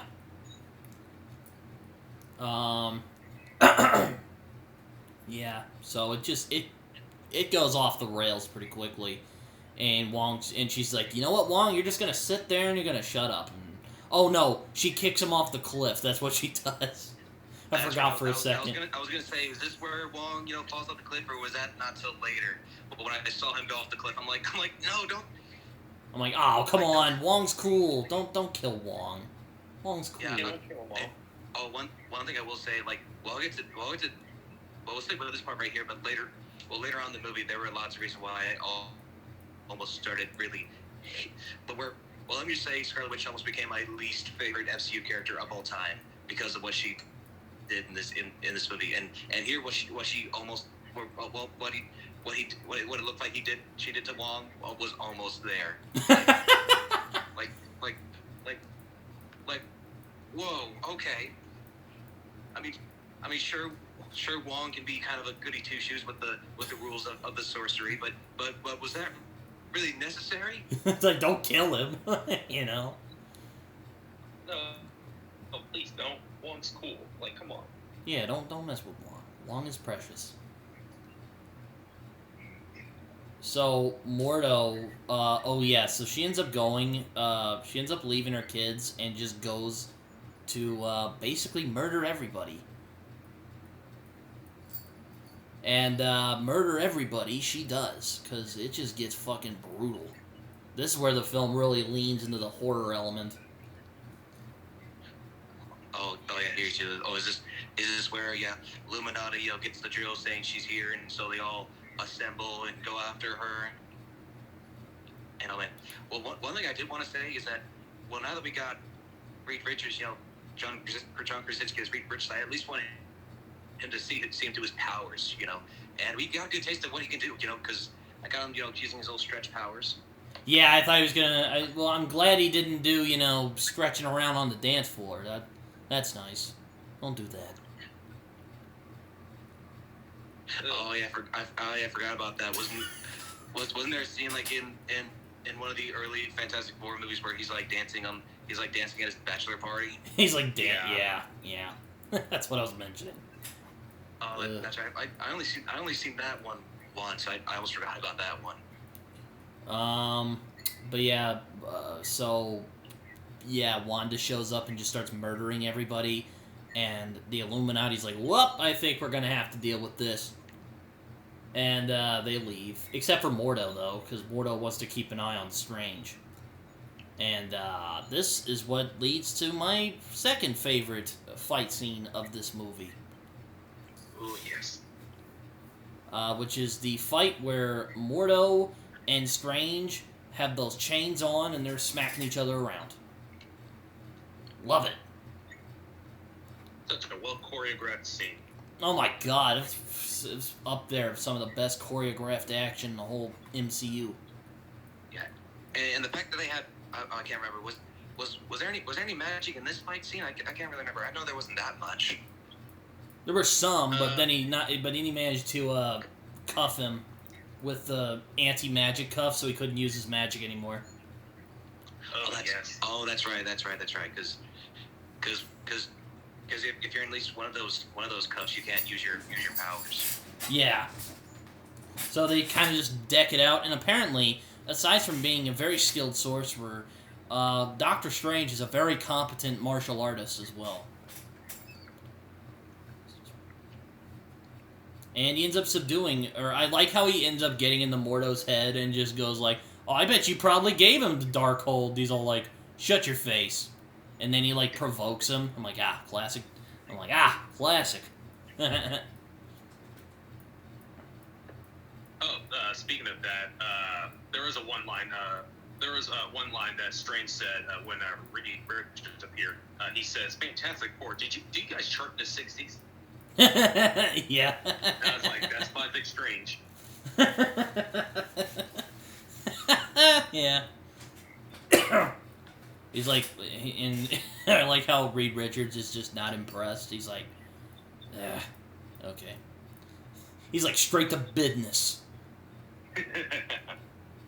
He's like, this means business when I just zap in like that. I don't know what the fuck he came in, but, you know.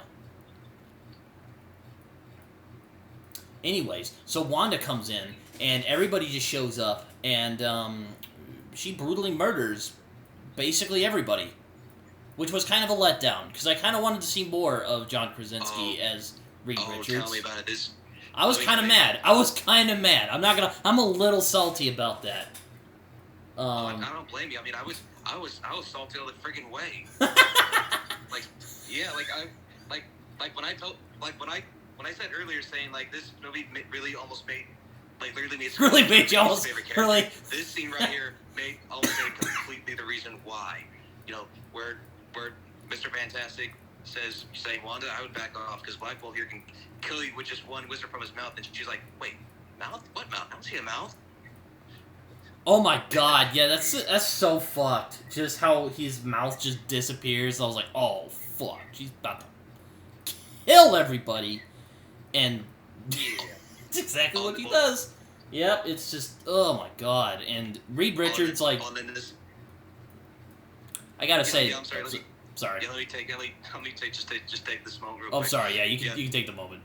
Mr. Fantastic was about to stretch out his arm, but then next thing you know, you start seeing him dissolving into little spaghetti strings. Oh my god! And freaking blow up.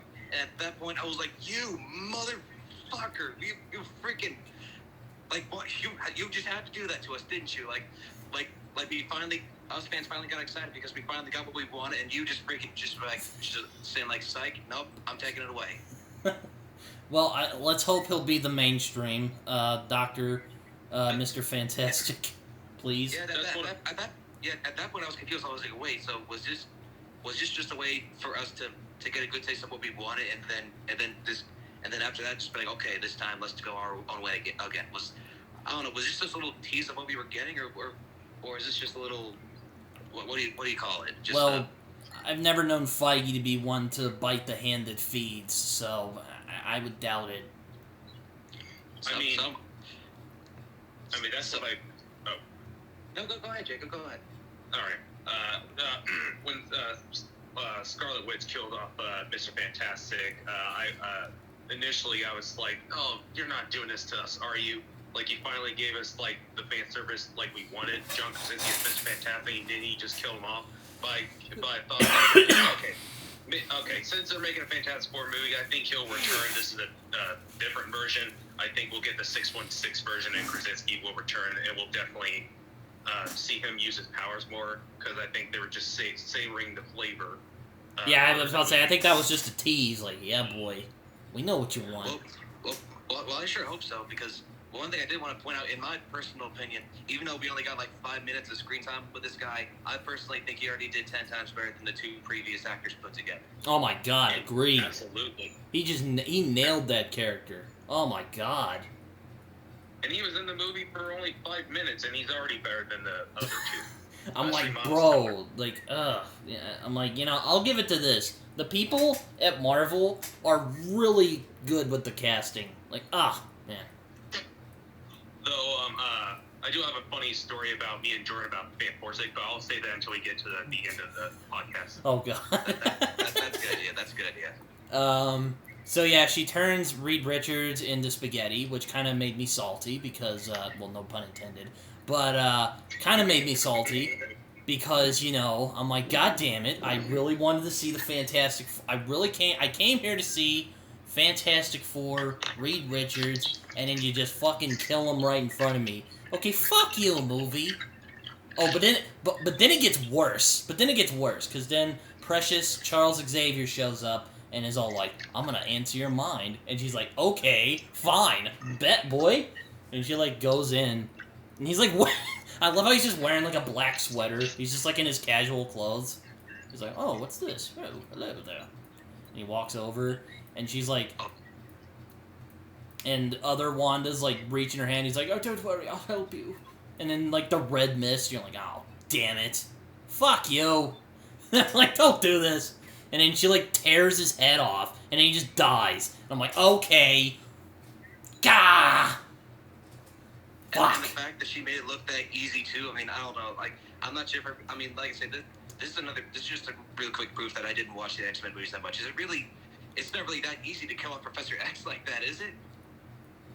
Well, it took a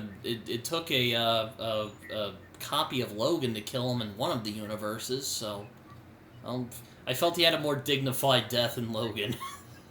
As bleak as that film got. Yeah, but like I said, actually, go ahead. Let's keep going. But yeah, she kills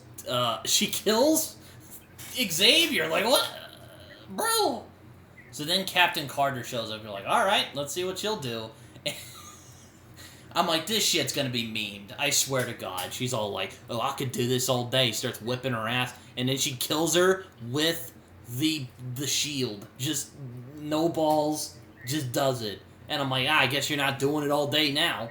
I'm like, I bet that shit's gonna be memed. And what do you know? It is. Like, that's like top meme material right there.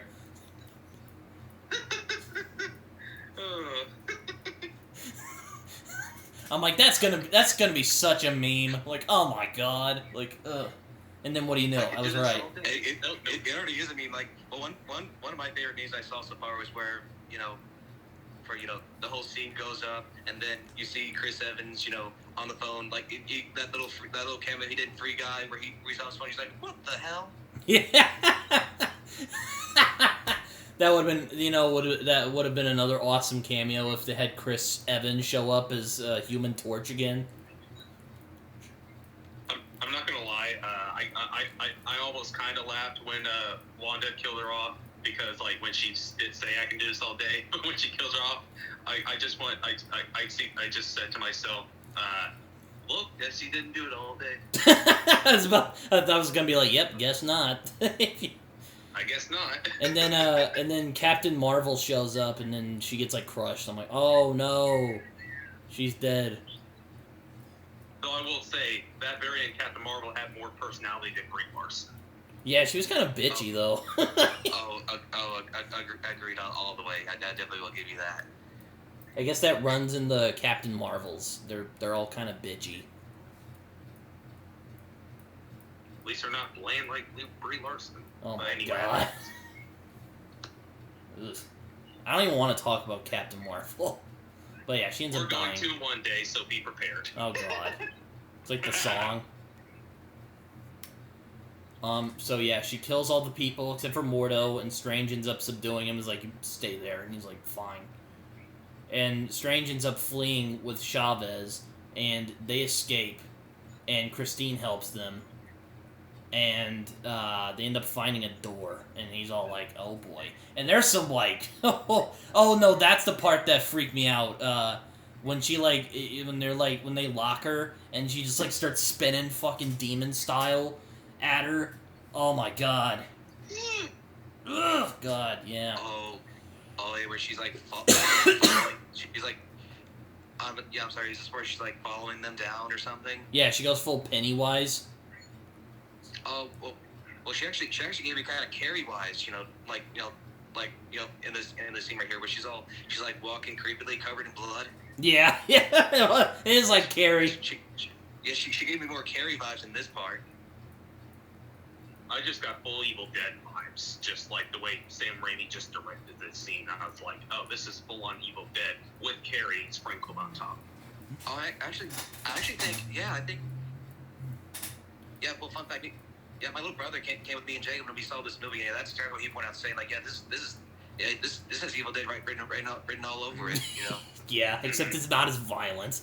Or, well, they toned down the violence, I'll put it that way. And it was pretty violent as it is.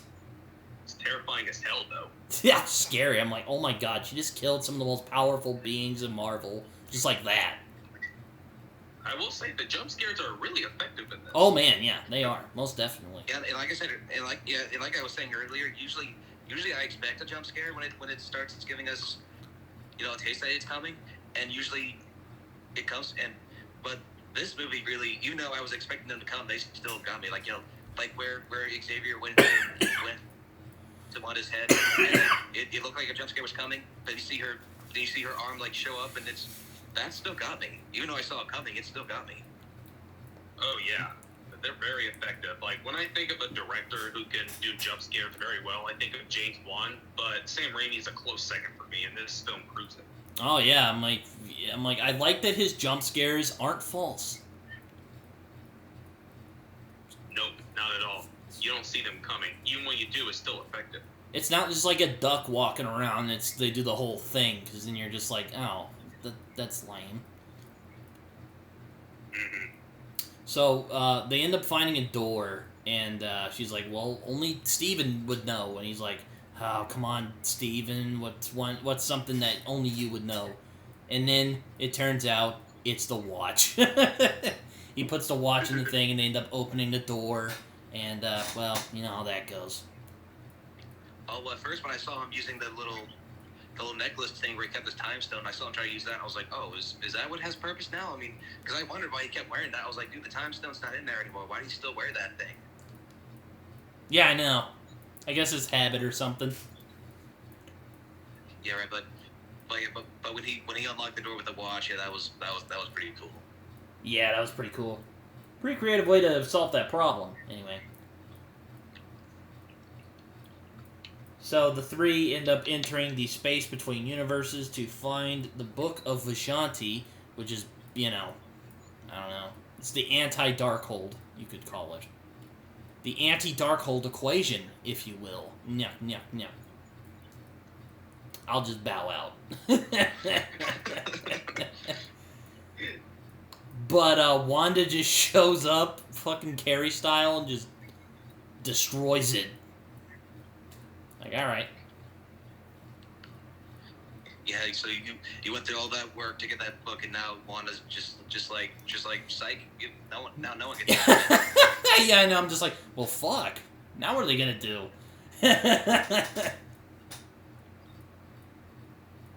She ends up taking over America's mind and uses her powers to send the Christine and Doctor Strange to another universe. And she ends up sending America back to 616.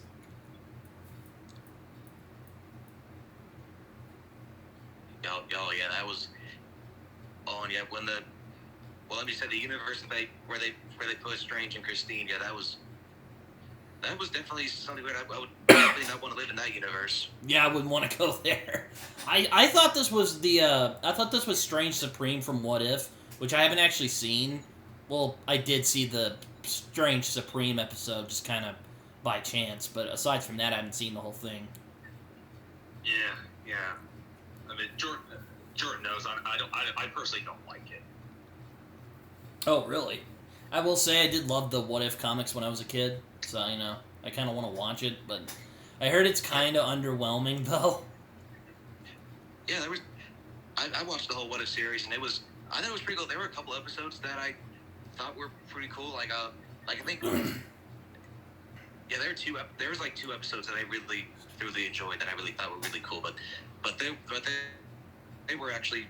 But I can see where Jacob's going through. There were a couple episodes that were just underwhelming. They were just like, really, was this really necessary? Like, I mean, I know Marvel likes to be creative, but there were some characters that are meant to that are like, how do I say it? Like, some characters can go together if you put your mind to it, but there are a couple of characters that are just like, no, it just doesn't work that way. I heard Thanos becomes like a farmer in one of the episodes.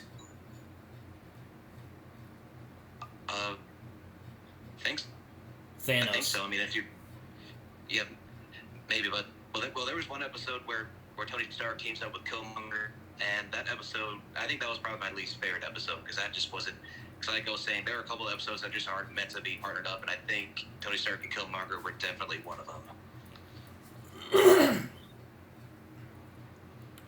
So I can see where Jacob's going to why he didn't like the What If series that much.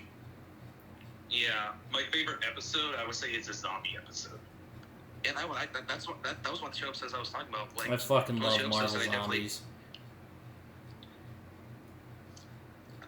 Yeah. Oh yes. I want to see that episode now. Damn it! You guys make me want to see What If now. I want to see that Marvel zombies episode. Yep.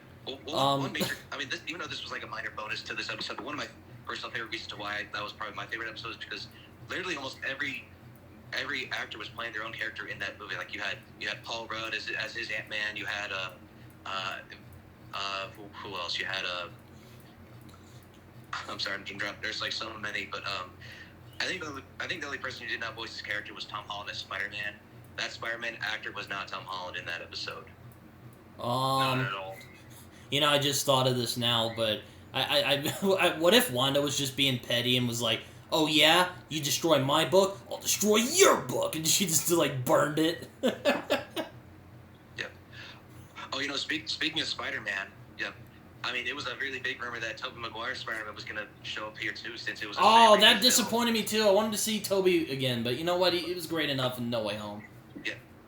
Oh, well, let me just say, I'm actually kind of glad that he did, because I heard a rumor that Wanda was gonna kill him off in this movie, but let me just say, I'm really glad he didn't show up here, because I think Wanda definitely would have killed him off, like with just a snap of her fingers. Yeah, that probably would have traumatized half the fan base. I would have ugly cried. Hey, that doesn't make you any. Him being backstabbed by Green Goblin was. Oh God, that gave me a stroke. That was enough of a hard skip for me. Oh my God, I got a stroke from that. I don't need them killing off Toby. No, please no. I got a fucking stroke out of that. Ooh, or like a mini stroke. I was like, oh fuck. No, my heart dropped. I was like, no. But I'm actually glad they didn't. That he didn't appear in Multiverse of Madness. Definitely. Well, back. I'm sorry. Back to the movie. Are we going back to the movie? Yeah, we were going back. I was going back to the movie. So Wanda begins to use the spell to take America's power, and Strange ends up showing up on this like post-apocalypse kind of MCU world, and ends up finding another Doctor Strange who might just be Strange Supreme. Don't know, but it kind of seems that way. And I actually really like this scene. Also leads into my third favorite fight of this movie. Great action in this film, I have to say.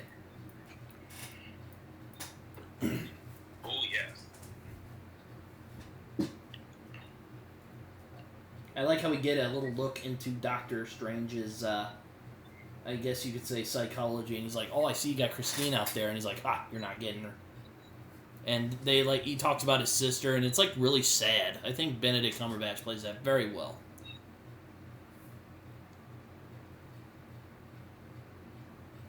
What do you guys think of the two Stranges talking?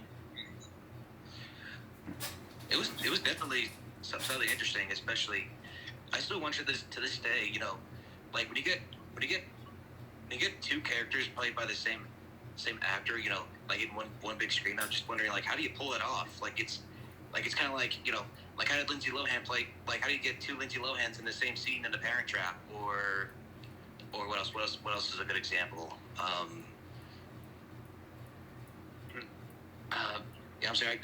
That was one good example, but I know movies have done something like this before, where you get you know two actors, where actually one actor playing two of the same character in one scene. Like so that really impresses me how movies like this, especially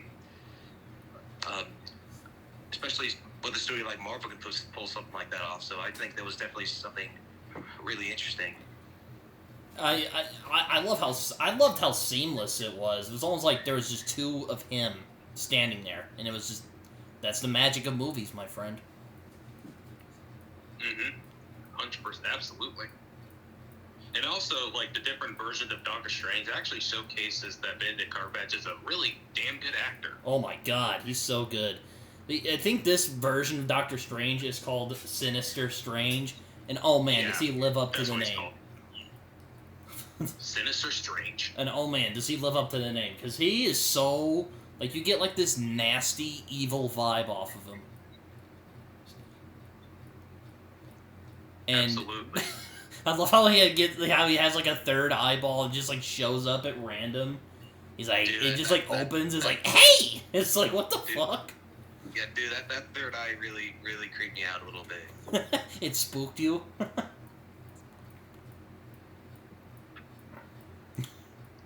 All right. I won't jest. But yeah, no, that eyeball just like shows up. I'm like, what the fuck? He's got a third eyeball, and he's like, well, the Darkhold takes a heavy toll. Wink, wink. And it's like, I could tell it was just such like a wink, wink line. Like, that means you're gonna have to take it from me. And Doctor Strange is like, all right. And they start having this just epic fight with musical chords, and it's just, ugh. Do you guys want to talk about this? Because I just have to hype myself on how great that fight was. Oh, totally. This scene was definitely, it was. I mean, I have mixed emotions about this. I mean, it's definitely a good scene. I just didn't know if it was supposed to be just like a funny little gig for a fight scene or what. But it was really cool. You know how they were able to, you know, play these random instruments around here, but then use them as little weapons to fight each other. That was interesting. Apparently, that was all Sam Raimi's idea too. I would say, I think this might be my favorite like action fight scene in the movie, just of how creative it is. Like using like usable numbers to fight against each other. I thought that was really clever, and I just loved how Sam Raimi handled it. Like one of his most creative scenes ever in any of his movies. And well choreographed too.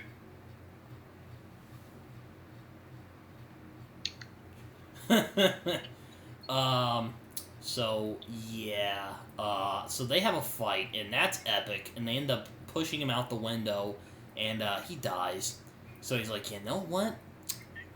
I guess I'll have to use this Darkhold, because it goes right back to the one constant about Doctor Strange's character, and why I like to call him Super Slytherin, is the man will do whatever it takes in order to, for the greater good, I suppose. There's probably a better way I could say that, but, you know.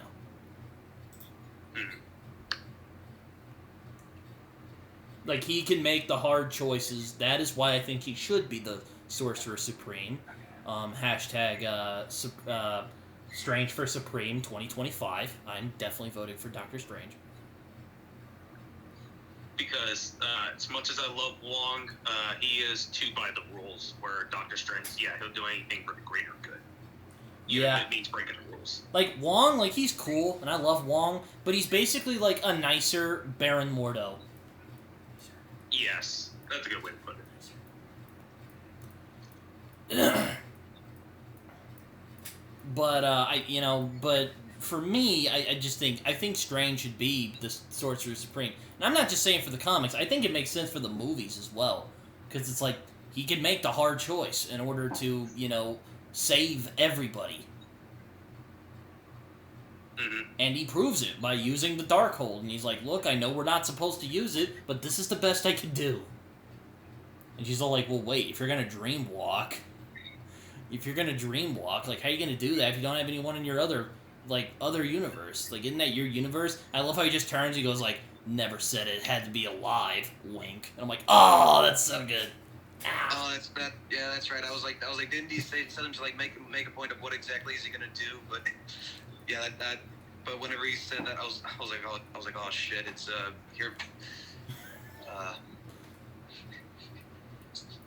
So yeah, he gets the other version of Doctor Strange from the beginning of the movie. He basically like brings him back to life, quotation marks, and Zombie Strange. Yeah. Zombie Strange, yeah, exactly. I love it. I mean, I'm just saying, I love it. I think fucking as great as anything Greg Nicotero put together in terms of the makeup. Oh yeah, and this is where I was just like, this is full blown Evil Dead now. Oh yeah, oh yeah, definitely. Not even just like Zombie Strange, just the way Sam Raimi directed it, like the zoom ins and like, oh yeah, this is full blown Evil Dead, and this is definitely Sam Raimi. Yeah, and then there's like these creepy spirits are like, you can't possess the dead, and Doctor Strange is like, fuck this. He ends up getting like attacked by the goat from like the demons from Ghost.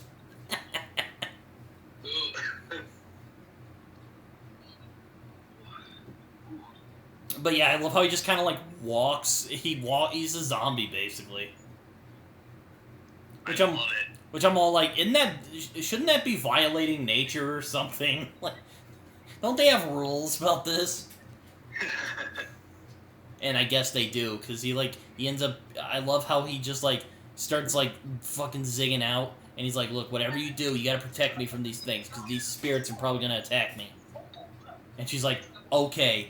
I love this scene. She just goes full Ash Williams when the spirits start attacking him, and he's like, hey, take this. Boom! And just like blows him out the window. And I was like, oh yeah, Evil Dead, Ash Williams. I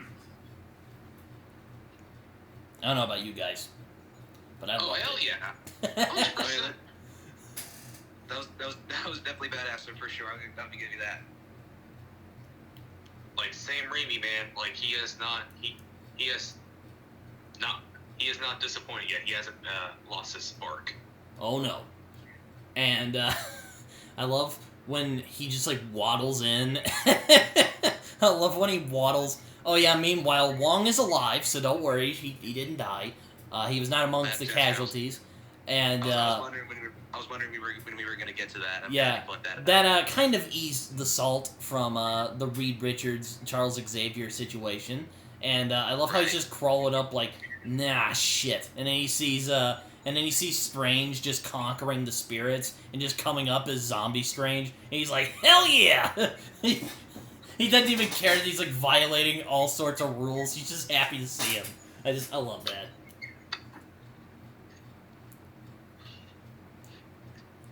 Yeah, my brother made a really good point too, saying like, if you don't actually see them die, then they're most likely not dead. So yeah, part of me did have a strong feeling that Wong was still alive. I feel like the story of Wong wasn't over just yet.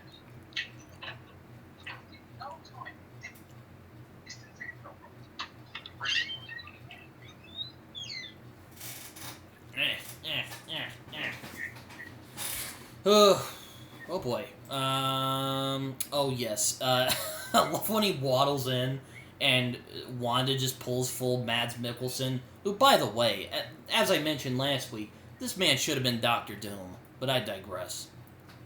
He should have. Such a missed opportunity. Which, I mean, or hopefully they can still try, but, you know, I really would have liked to see him as Doctor Doom.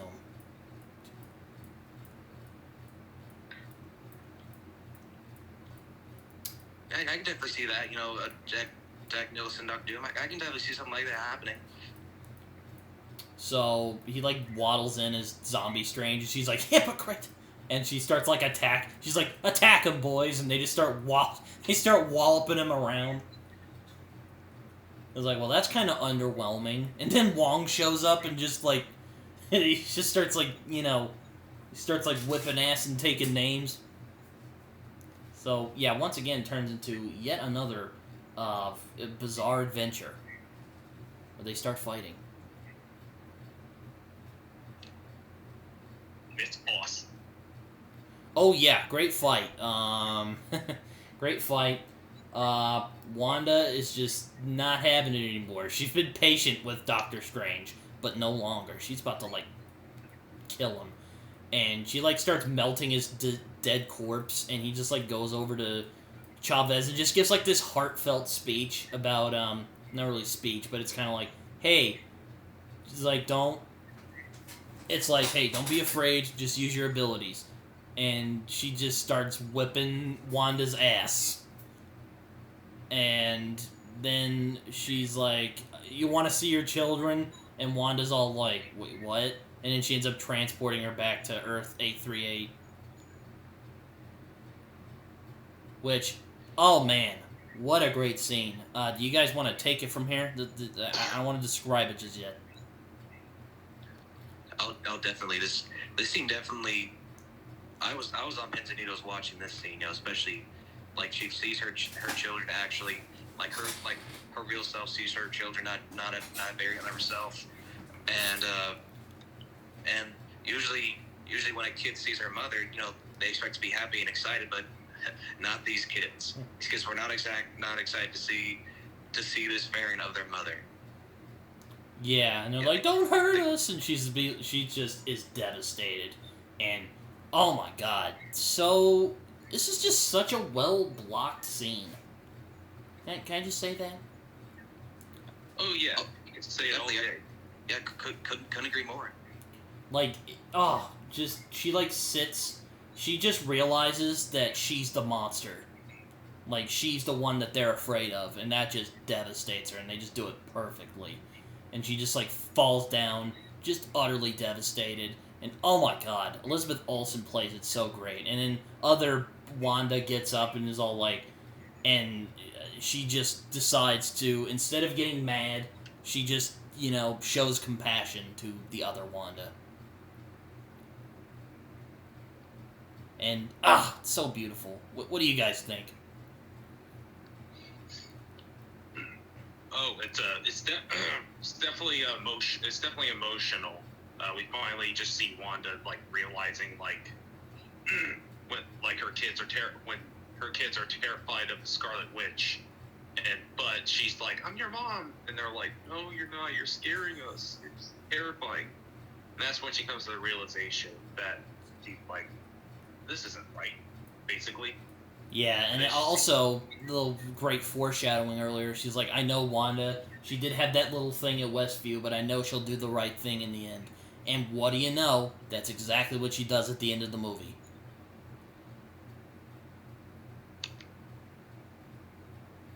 I don't know, I just thought that was a neat little detail. No, great foreshadowing there. And then she's like, oh my god, what have I done?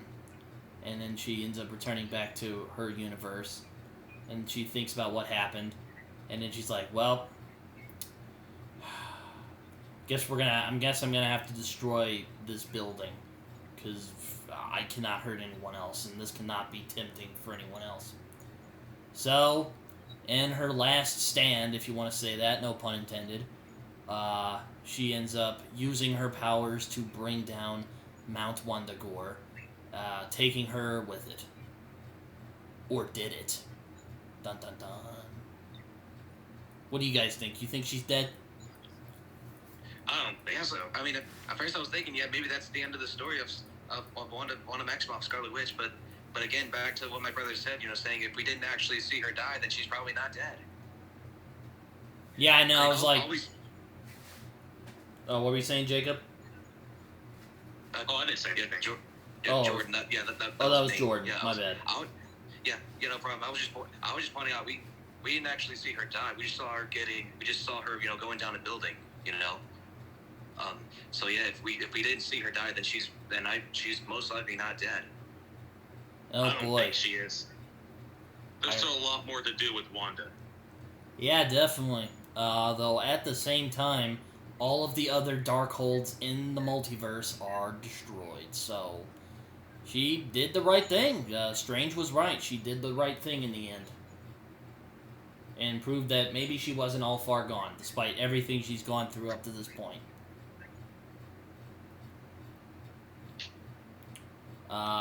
Chavez ends up showing up, and Strange and Christine have a little heart-to-heart. And I gotta say, I really like Strange and Christine's dynamic in this. It's a lot better than the first movie. Because in the first movie, they're kind of like, oh yeah, here she is, whatever. But in this movie, there's like more emotional context. Oh yeah, it's definitely more emotional, and you definitely feel more of a connection than you did in the last film. Because as Jordan said, the relationship in the first one felt really forced. Yeah, I like how. Just out of place. I like how Doctor Strange, or I like how Strange. I don't know. It's kind of like he's not always in touch with his feelings. Yeah. You could say. And, yeah, she just ends up, and you can just tell he's devastated that he won't get to be with her. And I was kind of going like, oh, get with it. And, but sadly, they're like, I wish I could show you my universe. It's actually pretty nice. And she's like, you know what? I think I'd like that. And then he tells her, I love you throughout, I love you no matter what universe we're in. And everyone's like, aw. Though I gotta ask you. Oh, sorry. I gotta ask you guys. Though, do you think Strange would be petty enough to go to Tony Stark's grave and just like say, "Ha! Beat you at that"? No. I don't know. I mean, I just don't know how I felt about that. And speaking of that, I was actually gonna mention, like when he says, like, I love you in every universe. Like people are saying like that. Like that's the new code saying. That's the new. I love you 3000 right there. Yeah, I know. That's also been kind of a meme. I'm still. I mean, I still kind of prefer to say I love you 3000, but I love you in every universe almost tops off that one. Yes. Chavez ends up returning Doctor Strange and Christine, the other one, redhead Christine, to their respective universes. So it's later on. Kamar-Taj is being repaired, and America starts training as a sorcerer herself.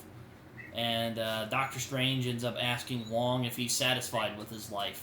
And it's actually like a really, like, this is like a scene you would be like, cut it. But it's actually like a really heartfelt scene, really. Like, damn you, Raimi, you're really freaking good at this. What do you guys think of their conversation? Yeah, I was definitely gonna say, like, especially when he quotes like, "Are you satisfied with your life?" I mean, I hate to admit it, but that's definitely got me. It's definitely got me thinking of my life. I'm like saying, I'm pretty happy with where I'm at right now, but that's definitely something I need really to start having more consideration about. So yeah, like that specific quote right there really had. I really feel like a lot of people really, like, not just Strange, but I feel like a lot of people in general need to start thinking about that quote. I like Wong's response. He's like, I bet there's some other universes where I'm, where I'm doing better, but I'm happy with where I'm at right now. Kind of is basically what he says. Or it says it makes me grateful we're in this universe.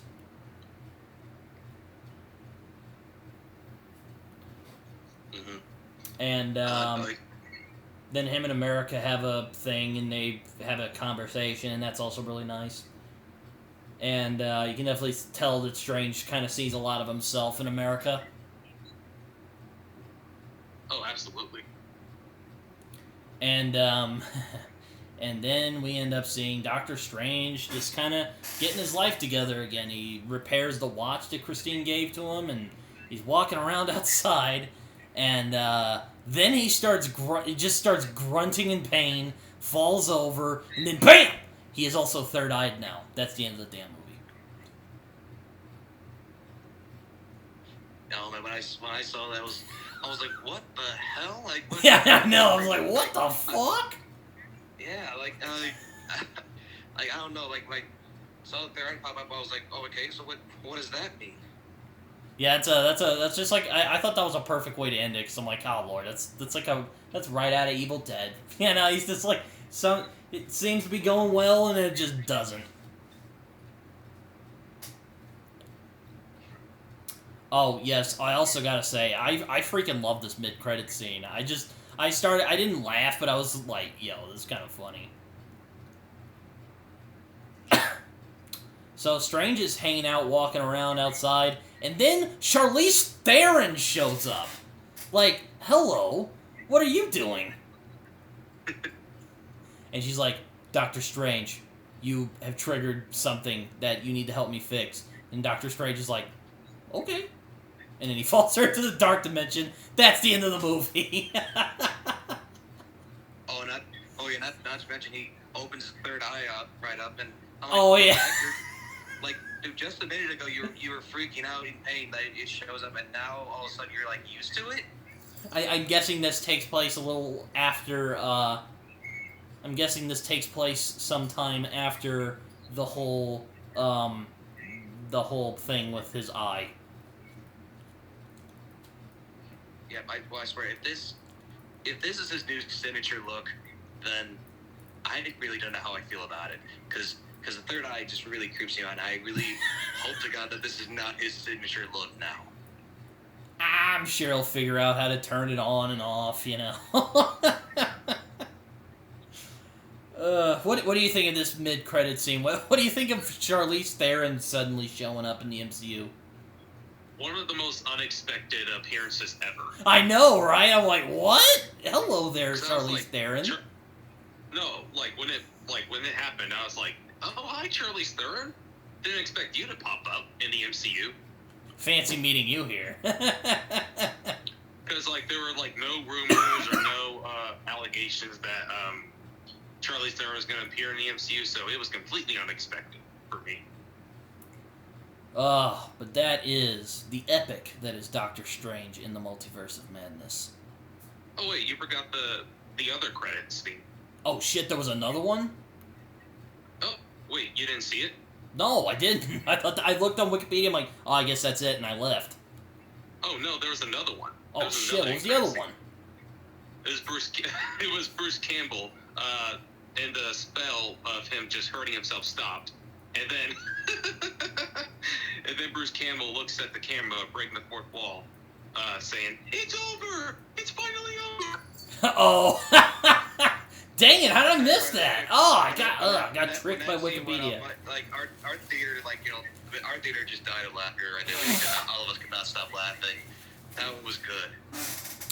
Oh man, but that was Doctor Strange in the Multiverse of Madness, and like I said, could have been better paced, but I was mostly satisfied with it. It was a 85-15 sort of thing, maybe even 90-10. Yeah. I forgot to mention this earlier. When I was texting Jacob about who do we expect to make a cameo in there, one person that I was kind of hoping for is, God, I was really upset that this didn't happen. I was hoping to see someone, maybe Ryan Reynolds, who would show up as his iconic Deadpool character, and I was hoping he would show up, and especially one scene that would have been really cool if they put him in there is where Scarlet Witch is killing off the Illuminati, and if he shows up and he's trying to stop him, and then maybe Wanda does a way to kill him, and if he's still alive, I was hoping he could say something saying "Ha, nice try, bitch! You can't kill this guy." I don't know. That would have been kind of weird. Like, why would they invite a wild card like Deadpool into the Illuminati? Yeah, I read some news articles saying that they were considering getting Ryan Reynolds Deadpool in here, but then it's the same point you made. It just seemed like a weird time. It would have been kind of like a weird movie shitpost. Yeah, I think I actually read in a comment of that news article. This would be a great way to introduce Deadpool. Maybe after Deadpool has his third movie, like maybe they could have like a post credit scene of him, of whatever he's doing, and then next thing you know, like boom, he like I don't know. Maybe they could be like post credit scene of him teasing that he's going to be in the MCU. After he has his third movie. Mm-hmm. Like I'd like to see something like that happen.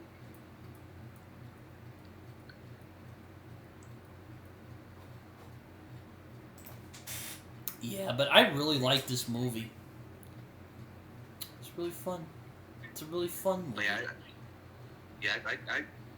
really did like this movie too, and like I said earlier at the beginning, I can see where the mixed reviews came in. There's definitely some things that a lot of us fans really expected, but really didn't get that much. It's one thing I will kind of point out. It's kind of like, it's kind of like seeing No Way Home. Like we didn't expect that much in No Way Home.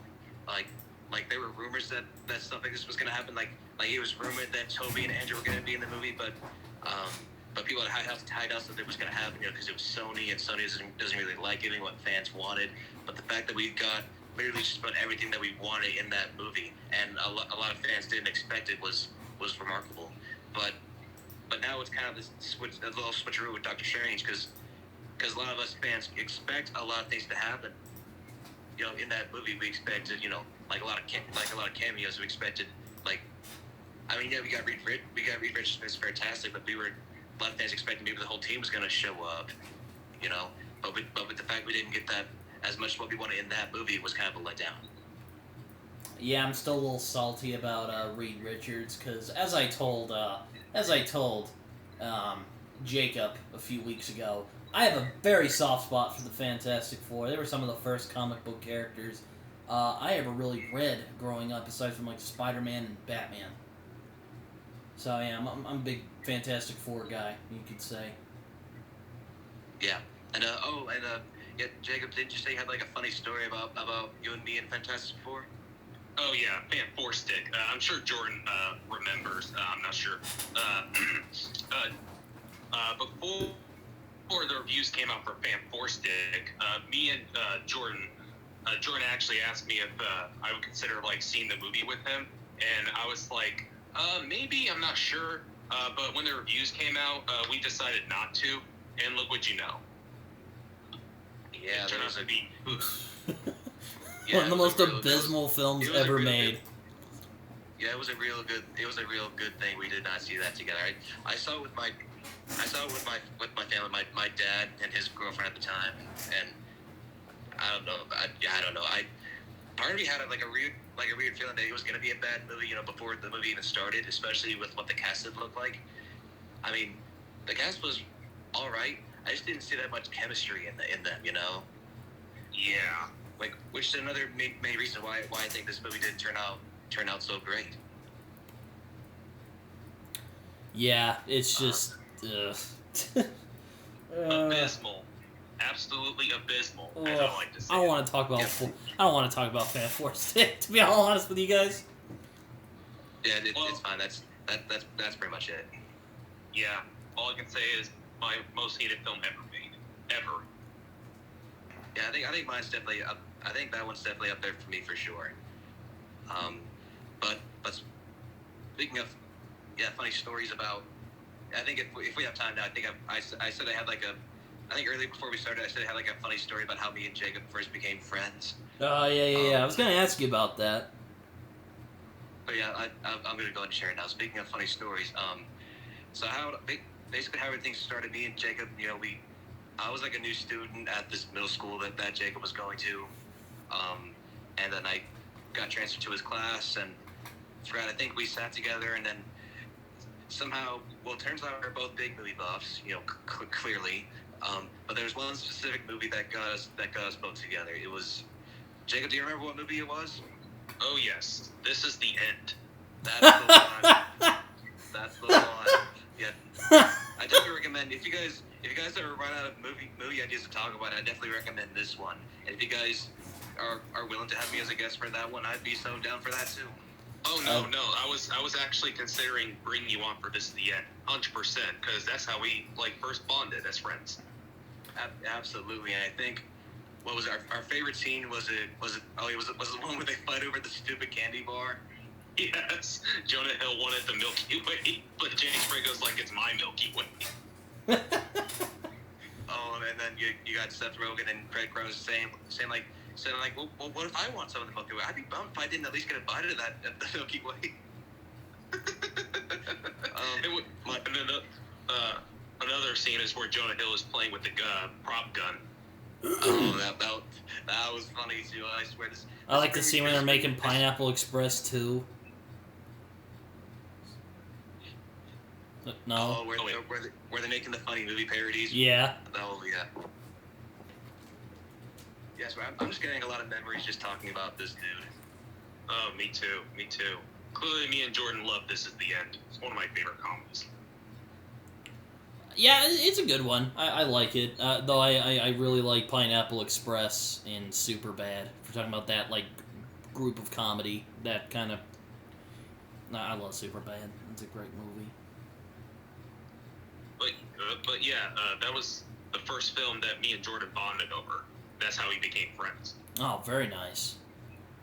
But you want to know what movie I saw that just really fucking tickled the angry points for me? I kind of talked about it last week, but guess what trailer they showed during the credits before we got to Doctor Strange?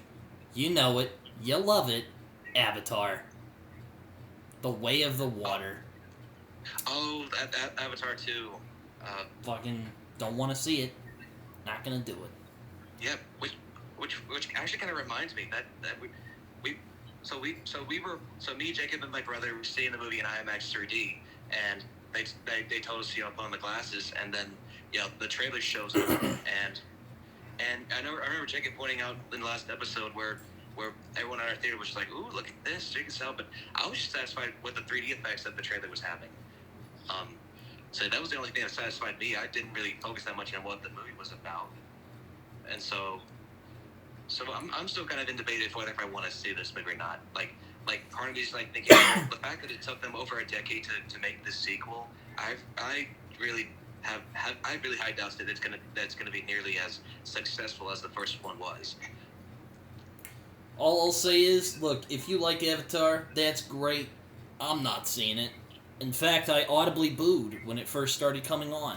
I posted it up on Facebook. I thought some people would think it would be funny. No, I just kind of looked at it later. I'm like, that kind of makes me sound like a dick, so I'm just going to get rid of this post. But no, I'm definitely not seeing Avatar 2. The first one is one of my least favorite films of all time. Up there with Elysium and Sucker Punch. So, yeah. Yeah, not seeing it. Not planning on it. I'm going to rail against it till the day that I die. It's not going to see it, and you're not going to make me. You're not going to make me, Jacob. You hear me? You're not going to make me. Hey, I'm not going to force you. I don't blame you. I don't like the first Avatar either. I mean, like as Jordan said, it took them over a decade to just release a sequel. I mean, no one cares about the first Avatar anymore. Like, the hype has died down. So. Yeah, and I'm still kind of not over that. Endgame did take the throne of as highest grossing movies at one point, and that was like the best day of our lives as Marvel fans. But then when Avatar took back the throne, that I'll never forget that day. I don't think I'm ever going to forget the Avatar people for doing that. No, I will never forgive James Cameron for deciding to be fucking petty and just taking it back. Yeah, no, I'm no. And also, apparently, I know Britton's going to hate me for mentioning this, but apparently Avatar is going to be re-released. There's going to be a remaster version of Avatar re-released in September. Why? And I'm like, oh no. I'm like, what? Chip has $3 billion, and James Cameron is just being greedy at this point. Oh my God, I don't. Ugh. Like, dude, you've had this spot as highest grossing movie for over a decade now. I think it's about time to let someone else have the spotlight, don't you think? Yeah, like, now you're just cheating. Yeah, it's like, dude. Like, how greedy can you be? Oh my god, I don't know. Like, the only hope I have is that Endgame gets re-released and takes back his throne. Yeah, I heard a slight rumor that there was gonna be like a re-release of like maybe a 6-hour cut of the movie, and I mean as long and I mean I don't know, as long as much as it sounds like long and I was about to say exhausting, but I wouldn't say that, but I'd be down to do that, whatever it takes to get Endgame back to the top. Yeah, though I will say, Endgame is a bona fide masterpiece. I don't think a lot of people would disagree unless you're just, not a fan of superhero movies, which, hey, that's fine. But, great movie. Can't wait till we get to that episode. That'll be, oh, Lord. Have the whole committee on for that one. We're bringing Jordan on for that one. Oh yeah, definitely. If you're gonna talk about a movie like that, I feel like you gotta at least bring Brittany involved in that too. Yeah, I mean, one of my, what's another thing I started watching? Oh, yes, I did start watching Arcane last week. Arcane. That's on Netflix. It's animated. It's based on League of Legends. Let me tell you, yeah. It is actually really good.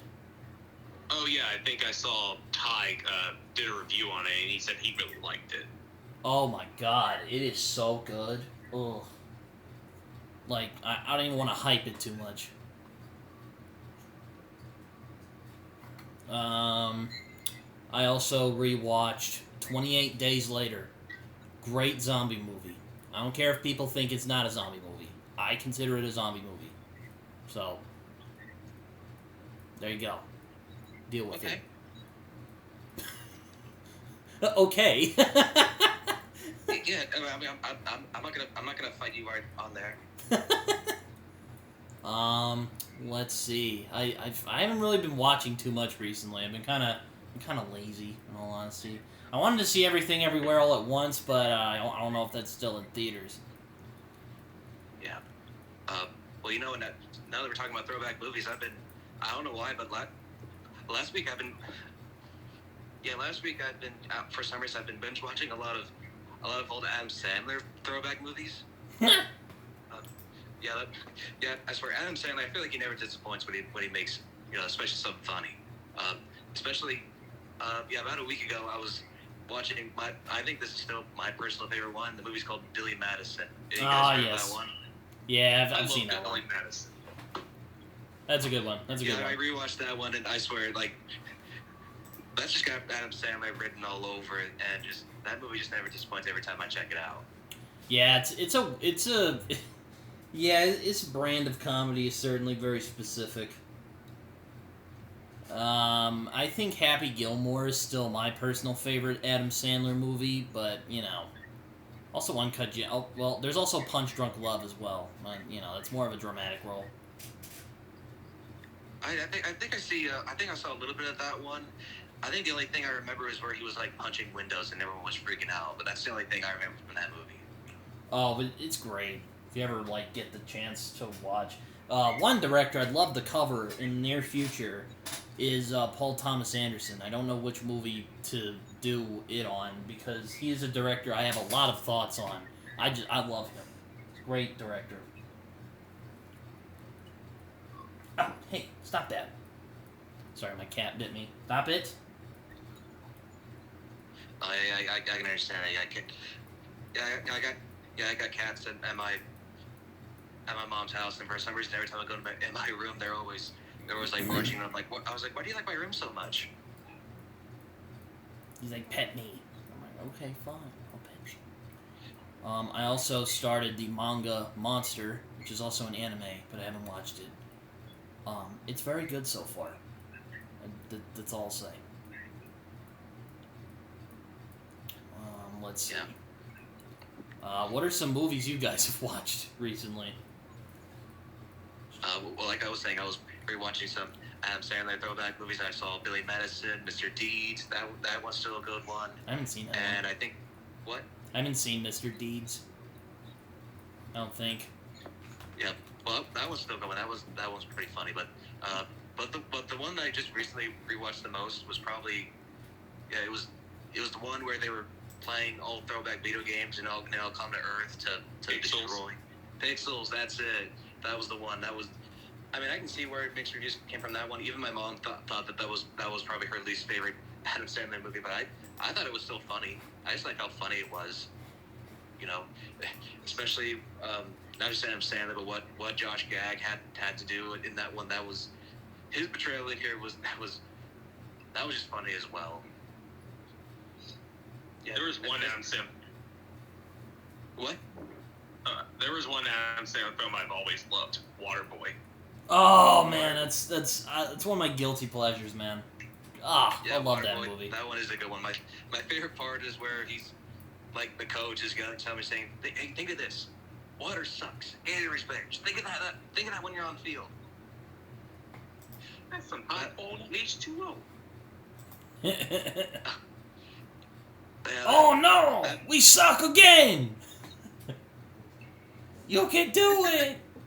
Probably the funniest. Probably the. Mama said that the alligators, are mammals because of the big old teeth. Yeah, I like how the teacher's just like, oh my god, no. Yeah, honestly, I feel like that can be me sometimes in a college classroom, you know. Mm-hmm. I also like Big Daddy. Big Daddy's good. With one of the Sprouse twins. That's right. I haven't seen that one in a while. Yeah, I Big like Daddy Big was. It's a fun one. Also, has Jon Stewart in it, which I'm like, oh, hello there. Yeah, and so yeah, sure. I mean, sure, Adam Sandler's movies have kind of been slowing down, but he still has some good recent ones. You know, like I thoroughly enjoyed Pixels. You know, that was definitely one good one. I haven't seen his newer ones. I haven't seen his newer ones lately yet. I haven't seen Movie Halloween or anything like that lately. It reminds me of Jacob. He hates that movie. Oh, Hoobie Halloween, I would say it's like, I mean, for me, I love Adam Sandler, but I didn't like that movie. I would much rather watch Waterboy or Big Daddy or Billy Madison. Definitely. I mean, there are two great golf comedies, Caddyshack and Happy Gilmore. Can't go wrong with either two of those movies. Though I do prefer Caddyshack a little bit more. I do love me some Happy Gilmore. It is freaking hilarious. Oh, there's one that I objectively always enjoyed. Click. I was just thinking of that one, dude. I haven't seen that one in years, but I remember liking it. Dude, I don't care what anybody says. I love it. Dude, I love how it's like a funny story, but it's got such a, it can be kind of dramatic too, because especially where like where he's got the remote and he practically skips all his time with his family, and it's just devastating. But the fact that he goes back and has a second chance, that's just, I just can't help but just laugh and smile every time I see that. Oh, me too. That's a big guilty pleasure for me. I've always liked Click. Yep. I remember watching it too many times to the point where my sister got sick of it. Yeah, I actually think, fun fact, I think that's actually one of the very first Adam Sandler movies I've ever seen. Not gonna lie. Me too. Yeah, I think I can't remember which scene it was that carved me up. I think it was. I was gonna say it was probably the part where he's like slapping his boss around because he didn't promote him. Oh yeah. It was either that scene or where he finds out he's a fat dude and he's fat, freaking out, and he's like jiggling around. Oh my god! Oh my god! I'm a fat guy. Oh, I swear, like every time I just cry I just go up with laughter every time I see that part, dude. I swear. Every time. Oh yeah, Funny People is also really good. Oh yes, that's a good one. There's also I remember seeing Bedtime Stories in with my grandma, but I remember not really liking it all that much. I remember Bedtime Story. That was a guilty pleasure of mine too. I think I remember me and my like whenever it was the weekend, me and my little brother had like movies to like watch daily during the weekend. I think Bedtime Stories was definitely one of them. Yeah, that's definitely a guilty pleasure of mine. I definitely think that was a good one.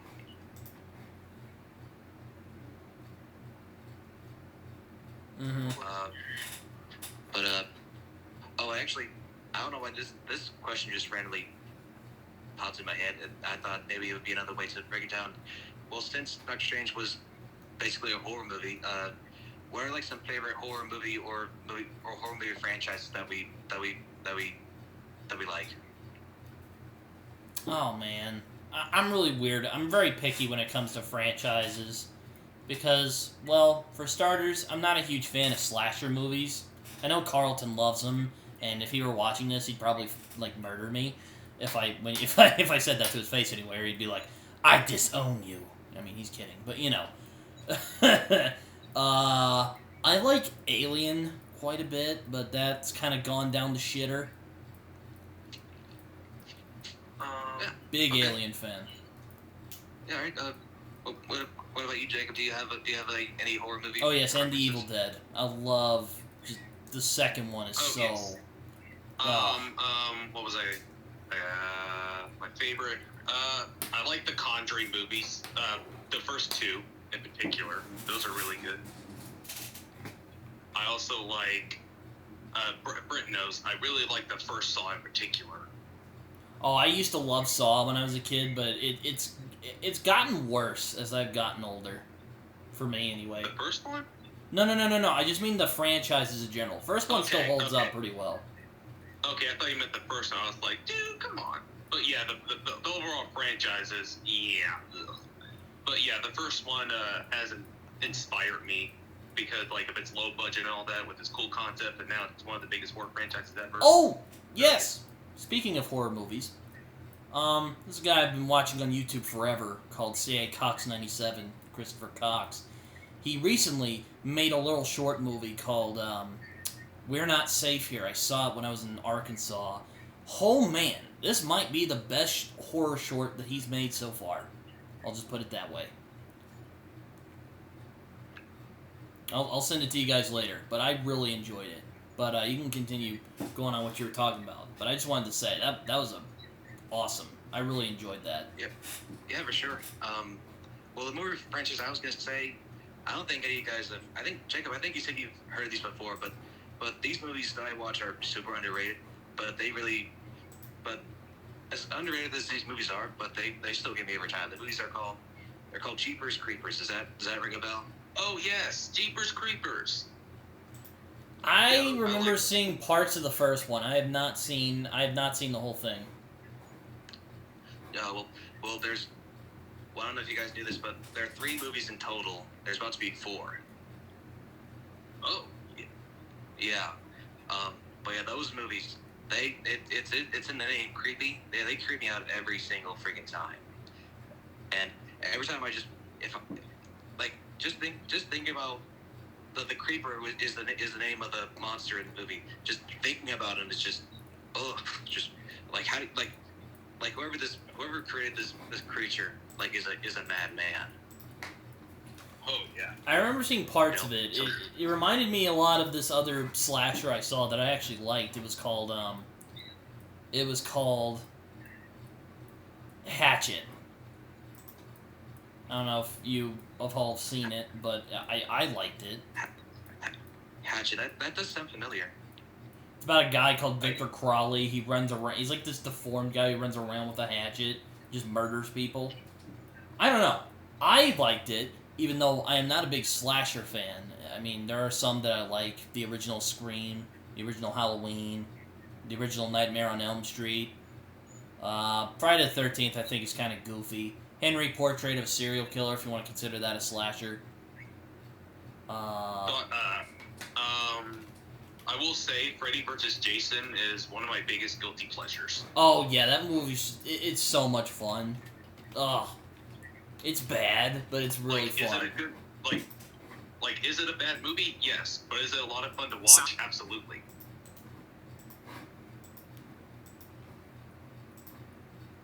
Yeah, that's a big guilty pleasure for me. I just love seeing Freddy Krueger and Jason Voorhees going at it.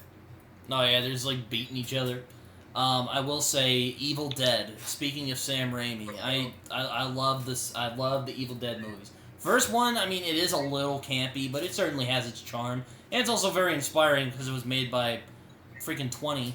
I think Sam Raimi was 20 when he started making it, and he like finally finished it in like 81, and they put it out. With pretty much no budget. Yeah, basically. And now, look, it's one of the biggest horror movie franchises ever.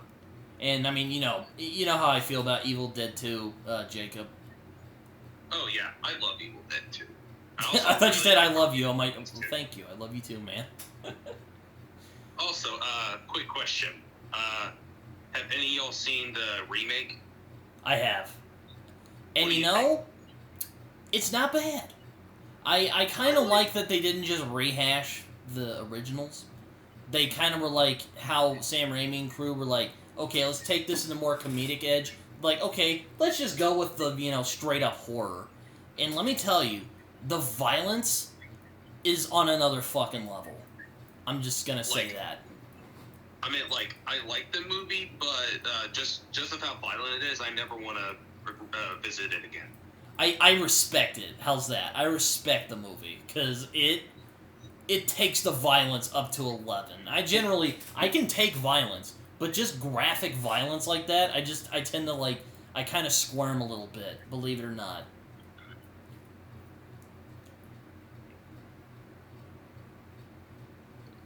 What about you, Jordan? Have you seen the Evil Dead movies? This might be silly to ask. No, I don't think I don't recall that I have, but the way you guys explain them and how good they are, I might consider checking them out.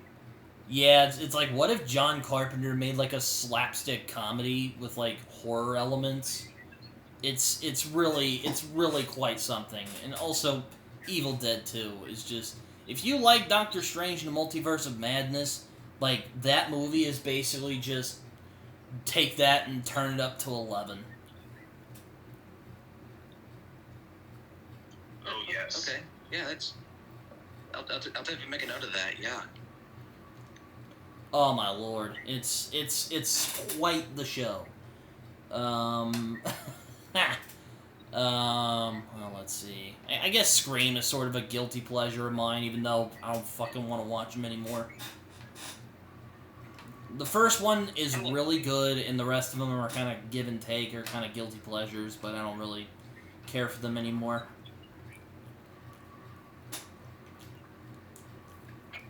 Don't say that in front of Carlton, now. Yeah, no, he loves slashers, and that's great, but I don't know, it's never been my cup of tea. I like a good slasher movie, but yeah.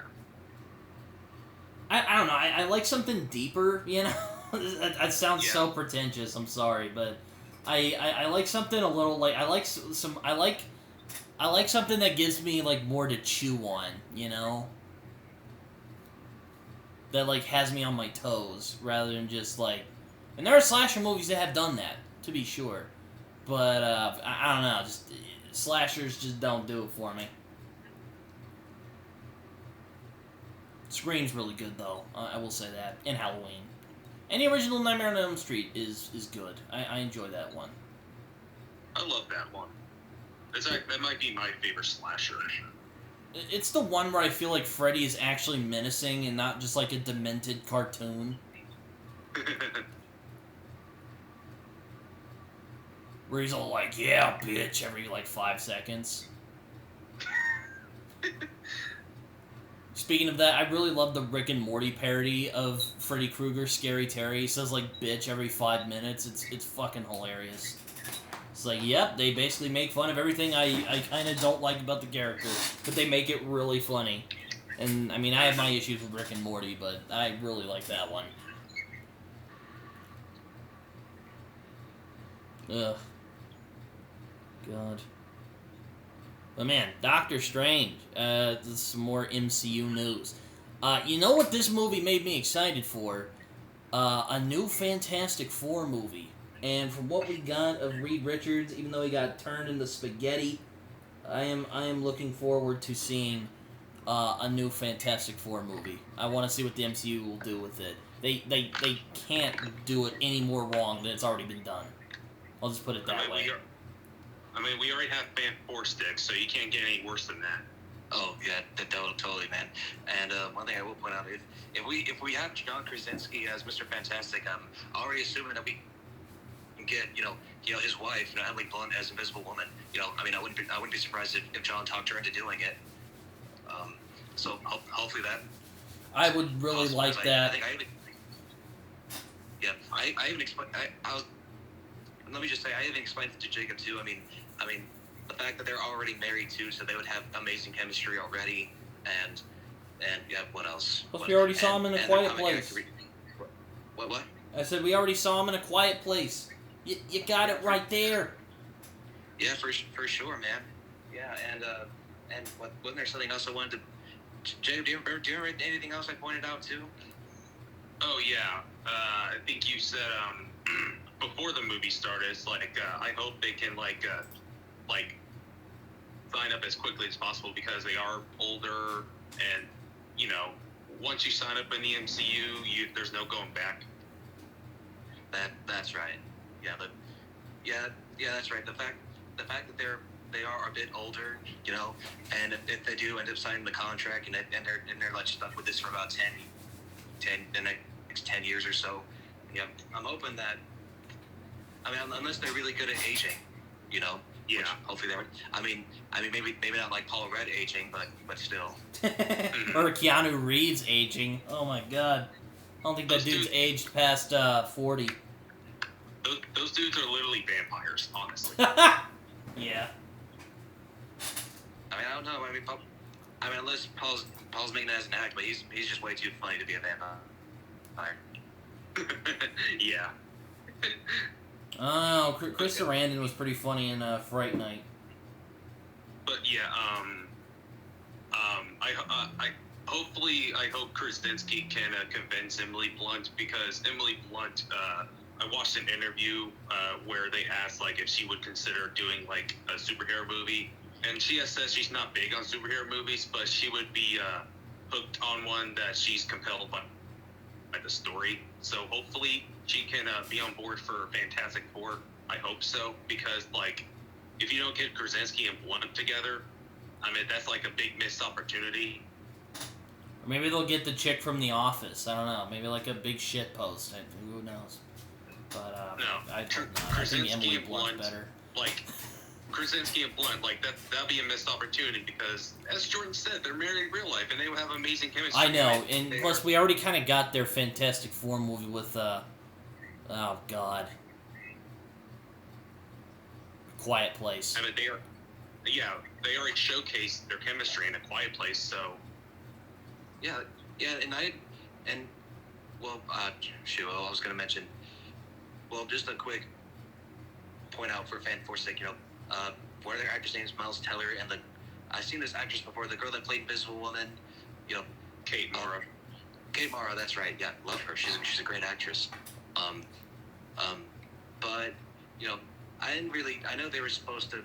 I don't even think they. I think they teased a little bit about them liking each other, but I didn't really see that much chemistry with them in this one. So yeah, they always seemed annoyed with each other in the Fan Four stick. Or everyone seemed annoyed with each other in Fan Four stick. Yeah. Jeez. And also the fact that Thing was basically walking around butt naked. I am curious to see who they'll get to play the Thing, because it is going to be a hard act following up Michael Chiklis. I've said it before. I will say it again. He was the best part of those old Fantastic Four movies. Were you gonna say something, Jordan? Oh, sorry, Jordan. I didn't mean to interrupt you. No problem. Well, Jacob, you made a good point too. As long as the Thing in this Fantastic Four has pants on, I'll be fine. But funny, Brit, how you mentioned too. When what was the actor's name who played the Thing in the older movies? Michael Chiklis. Michael Chiklis. Yeah, that's right. I thought I liked his performance too, especially. There's one specific moment that makes me laugh too, like where Human Torch, he's out dirt biking, and then they all come together, and he's like, yeah, like, what are you, like, dude, what are you doing? You're, like, we're supposed to be quarantined, so we're back to normal, and Chris Evans, like, Human Torch roasts the thing. He's like, well, but I'm not a monster. I don't want to be cured. But this part gets me every time. The Thing's walking away, and then Human Torch like throws blame at him, and then Thing's like, "Did you just do that?" And he throws another at his face. He's like, "Oh, that's it, Tinkerbell. You want a piece of me? Go ahead, go fly like you think you can." I like the scene in the second one where they switch powers, and he like turns back into Michael Chiklis. He's like, "Hey, it's me! I'm back!" And he starts like snapping the fire.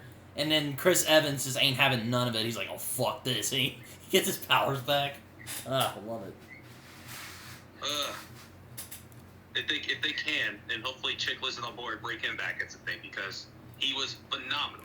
He was born to play the Thing. I mean, even if it were for like a multiversal thing, I think it would be fun seeing him come back as the Thing. Yeah, definitely. If you can't find a better actor to cast as that specific character yet, just call him up. Just have it be like, J.K. Simmons as Jameson again. If you can't think of a better Jameson, bring back the original guy. So you do the same thing with Michael Chiklis as the Thing. Yeah. They better not fuck up Dr. Doom again. Oh my god! And I was really going for that Mads Mikkelsen casting as Dr. Doom. It could still happen, maybe one day, because that's perfect casting right there. Though, hey, it seems that we're really building up to Secret Wars, Secret Wars, Secret Wars. Can't wait. Oh boy. I don't care what anyone says. And I freaking love Secret Wars. One of the best comic book events of all time.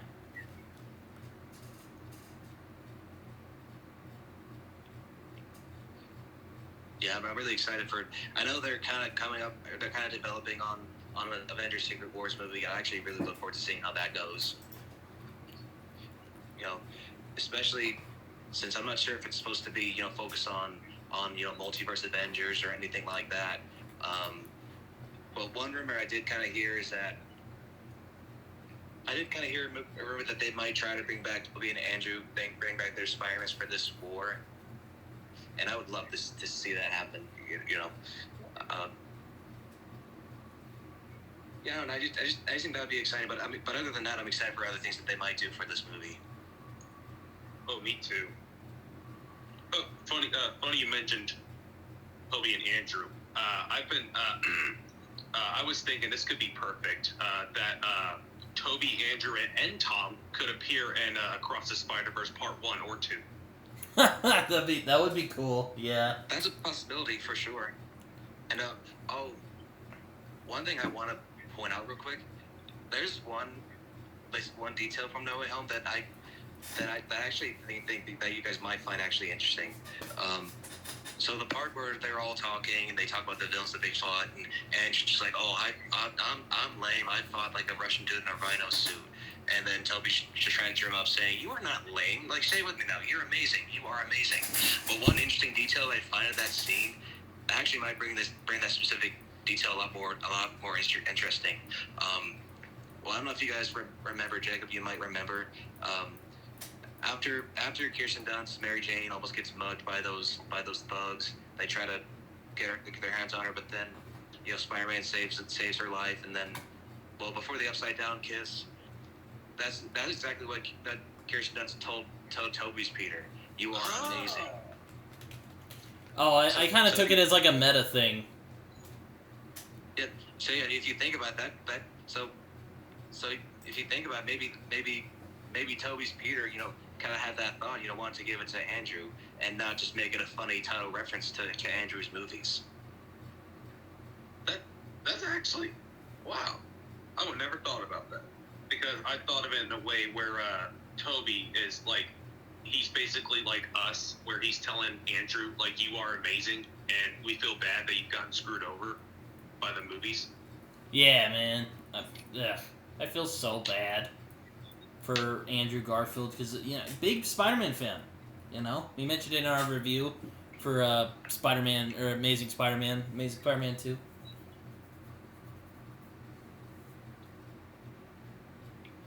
But yeah, but I'm really hoping I'm really hoping that Andrew gets another chance, because I definitely think he deserves to bring back the world to get another movie, and this time fix his story, because I don't know about you guys, but I enjoyed his first movie. I thought it was pretty cool. I thought it was interesting, but I can definitely see where you guys were heading for a second movie. That one was just a train wreck.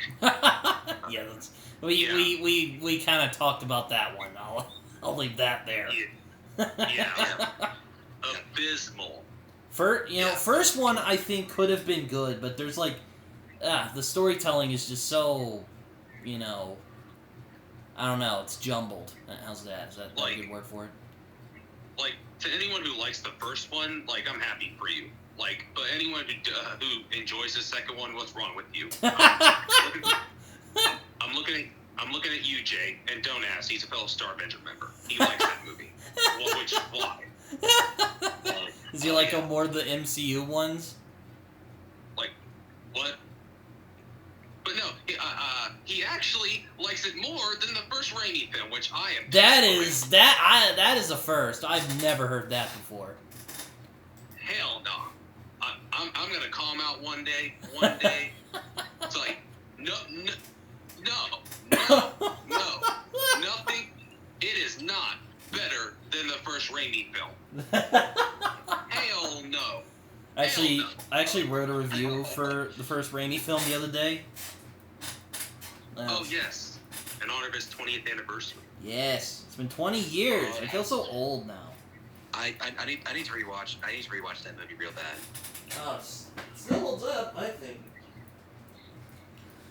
So we again already talked about it on our show. So yeah, we're just linking all the episodes today.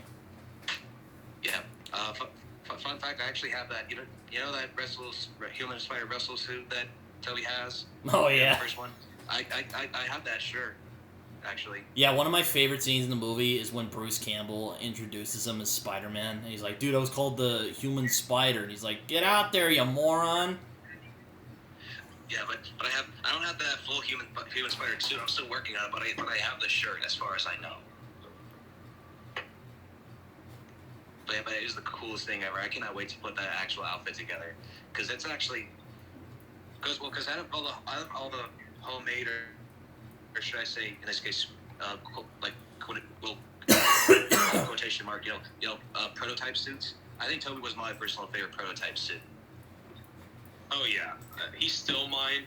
Tom Holland's homemade suit, and then Andrew's vigilante suit, which I did not like. I thought it just looked very cheap. Every time I see Amazing Spider-Man 1 now, I always think of what Chris Stuckman said. His first mask looked like a basketball. I don't know. Every time I see it, I just laugh and think about it. Oh, now I cannot see that. That was definitely weird. But yeah. Oh, what? No, I just thought it was funny. Don't let me tell you. Yeah. I don't know. You guys have played. I know Jacob has, but Jordan, have you played the Spider-Man game from 2018? Oh, the PS4 games? Oh, yeah, definitely. Oh, yeah, my God. I bought a PS4 just to play those games. I literally got the Raimi suit and just swung around in it, and it was one of the best things ever. Oh yeah, definitely. I didn't actually think. Well, dang, I don't have the remastered play of Spider-Man, because I know that one has the TASM suit, but the TASM suits are my top two favorite suits in Spider-Man cinematic history. And so I'm a little bummed that I can't swing around in that suit right now. Oh, funny you mentioned Spider-Man PS4, Britton. I've always wanted to ask you this, but I don't know why. What are your thoughts on the Peter Parker face remodel? Oh yeah,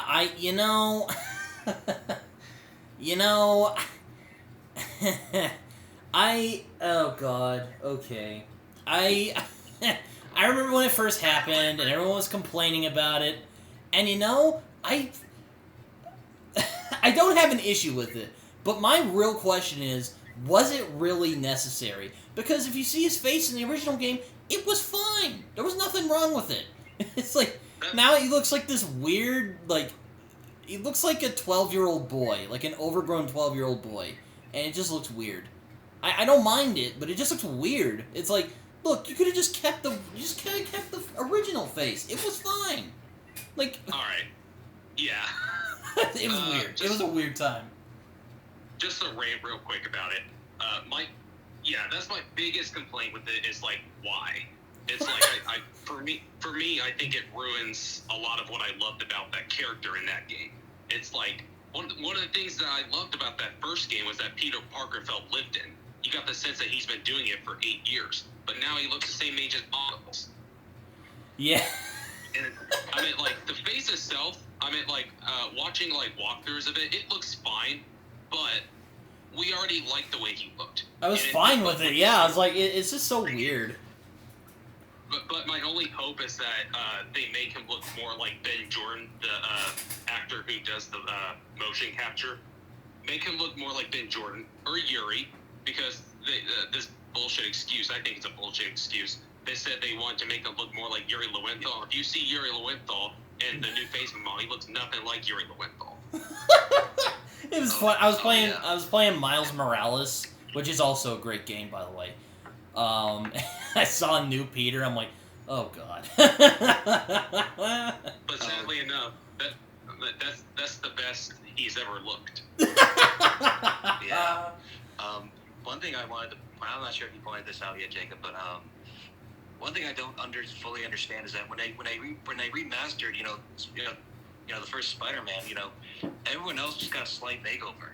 Everyone else just got just looked slightly different. But the fact that they gave Peter like a whole new face, like that makes no sense. That makes no sense at all.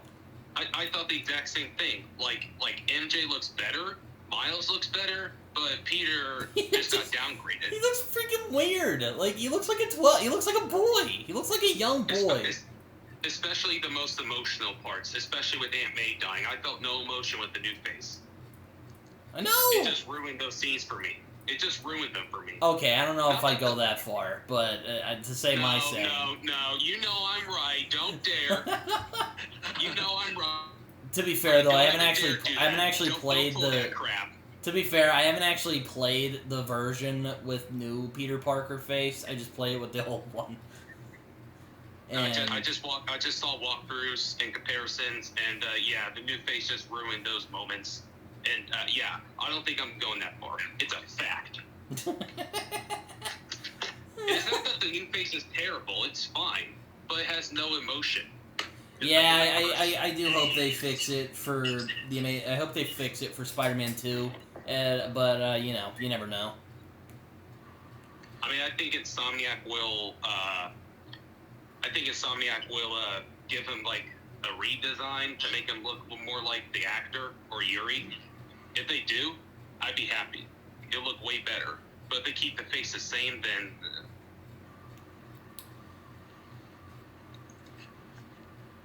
Yeah, definitely. Oh Lord, it was like I don't know. It felt like it was just like a really good Spider-Man movie. Just you could play it. That was the only catch. Yes. I wish it was a movie. Just how good it was. Oh my god, it was incredible. Yeah. One thing I will say, I think, even though this is just the game, I think, especially, I don't know, I think, I kind of find this love interest with Peter and Mary Jane, I think I like this a little bit better than the Sam Raimi trilogy. I agree. I don't know why, I think, Jacob, you pointed this out once, the fact that MJ was actually willing to help Peter with his problems, and instead of becoming damsel in distress. Yes. That's one thing I liked more about this Mary Jane than the one Kirsten Dunst. I mean, don't get me wrong. I'm not saying Kirsten Dunst did terrible. It's just that I don't know. It's just that their relationship and their love story I just don't know. I just don't feel like it had nearly as much chemistry as they did with Andrew and Emma as Peter and Gwen or Tom and Zendaya. Yeah. With the Peter and MJ in the PS4 game, I like their relationship more, and I agree. I like the fact that MJ was helping Peter out instead of like being a damsel in distress. Yeah, I agree. I mean, it's basically the better version of what they were trying to go with in Amazing Spider-Man 2, except when she's not, like, going, "This is my life! I can do whatever I want!" None of that bullshit. None of that. Just, it felt like a character, like, she was her frustration with Peter is understandable, but they still, like, love each other, you know? Mm-hmm. Yeah, I love that they made him a team instead of like making MJ just like a love interest who needs help every 5 seconds. Yeah, I know. That was one of the seconds. shortcomings of the first Raimi films. It's like, don't they have anything better to do than kidnapping Mary Jane all the time? Like, come on. Stupid. Excuse me. I was gonna say, definitely something cheesy for just a villain to do, especially if you know the identity of Peter Parker. You know, I mean, you could do something better than just kidnapping his girlfriend. Yeah. Yeah, it's like, I hate saying this, but you, like, go after his aunt. Like, I don't know. Like, go after Harry or something. Nah, I'm kidding. Don't do that. Oh, God. But, yeah, so... But, yeah, I do like the relationship of MJ and Peter in the Spider-Man game a lot.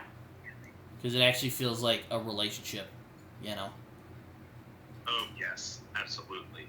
And we also got the advanced suit, which might be my favorite Spider-Man suit ever. Oh my god, all the suits. Ugh, good. That's definitely in my top 3 for sure. Like, out of like any Spider-Man suit in general. Oh, yeah, because I've always liked it, but I wasn't sure about the white spider, but it grew on me, and I just thought it looked badass. Yeah. Well, I'm really glad that... I mean, at first I thought, like, okay, is that, like, his... Like, I'm glad they started off with the classic suit and explained, like, where the white spider came from. Like, I'm glad they pointed that out. Because it would explain, you know, like why they designed it that way. So it was smart for them to start with a classic suit. Oh, yes. And him getting an upgrade.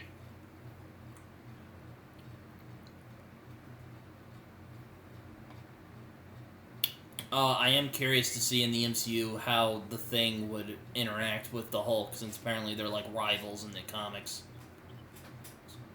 Oh, and the fact that the Hulk is still around, yeah, that's definitely possible. Yeah. It'd be curious, but the Hulk is still the Professor Hulk. He's not the Hulk we all know and love anymore, so that'll be interesting. That is true. Though I will admit I am disappointed because I miss the old Hulk. Oh yes, especially I don't know. I keep forgetting about this. I actually plan on rewatching this pretty soon. The Edward Norton's Incredible Hulk. You know, that final battle with him and Abomination. That was a really cool fight scene. Oh yes, that was an awesome final battle. Yeah, I mean that movie is kind of mediocre, but yeah, that fight is pretty awesome. Well, I do agree with you there. You know, like you know, that was probably one of my least favorite. I forget that movie's even in the MCU. I forget that's in the MCU. So yeah, definitely. And the fact that they recasted, you know, I mean, I definitely prefer Mark Ruffalo than Edward Norton for sure. But I just wish he was casted at first, because I know that he was runner out to Edward Norton, but because Edward Norton was more famous, that's why they picked him. But the fact that they made a really wrong choice to work with some guy who apparently was so hard to work with on the movie. Like, I just wish they would have stayed with Ruffalo. Yeah, I was about to say, Norton apparently is pretty hard to work with as, like, an actor. But, like, I've seen him on Joe Rogan. He seems like a nice enough guy, but he really gets into the job, you know? Yeah, I've heard, like, he, like, almost, like, tries to take over the film. Yeah. Like, just, basically, he, like, wants to be the director, but you're not. You're the actor. But, apparently, funny you mentioned that Mark Ruffalo was runner-upper, because Marvel, Kevin Feige originally wanted Mark Ruffalo in The Incredible Hulk, but Universal Studios, who have the rights to the Hulk character, wanted Edward Norton because, as you said, Edward Norton's a more popular actor, so that's why they got Edward Norton on. But then we finally got Mark Ruffalo in the Avengers. So yeah, Edward Norton was he was good in the first Incredible Hulk, but Mark Ruffalo is much better. Yeah, 100%, dude. Like he really good as the Hulk. Like I can't imagine anybody else like playing the Hulk. Yeah, Eric Bana was fine. Yeah, which kind of reminds me. I don't know. I think this was on like a meme or something. People are saying if we can get all 3 Spider-Men, why can't we just get all 3 Hulks? You know, well, one point out saying like, well, because 2 of those Hulks are basically in the same universe. Yeah, exactly. It would just be Eric Bana and Mark Ruffalo. So it'd be impossible. Yeah, because like Edward Norton and Mark Ruffalo, they were the same character. They were just recast. Right. Yeah.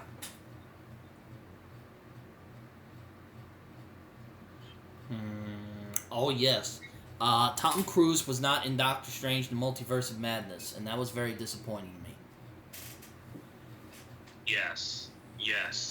I was really hoping for that because I would have loved to see him as like a superior Iron Man or something like that, and Tom Cruise would totally be on board for that. It's opportunity. I really feel like he would be down for something like that.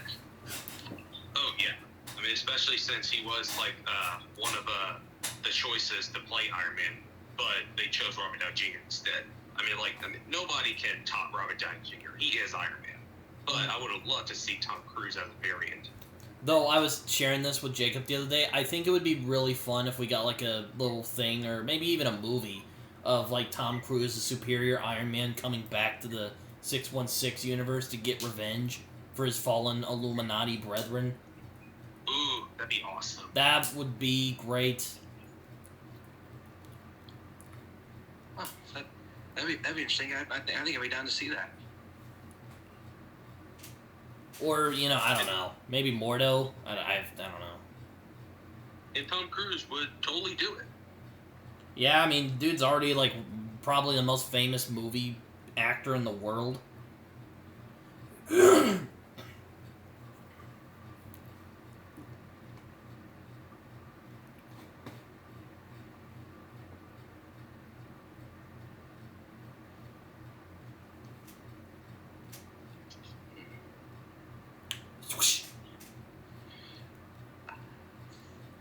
Yeah, I think that's all I pretty much had in mind. At least I think.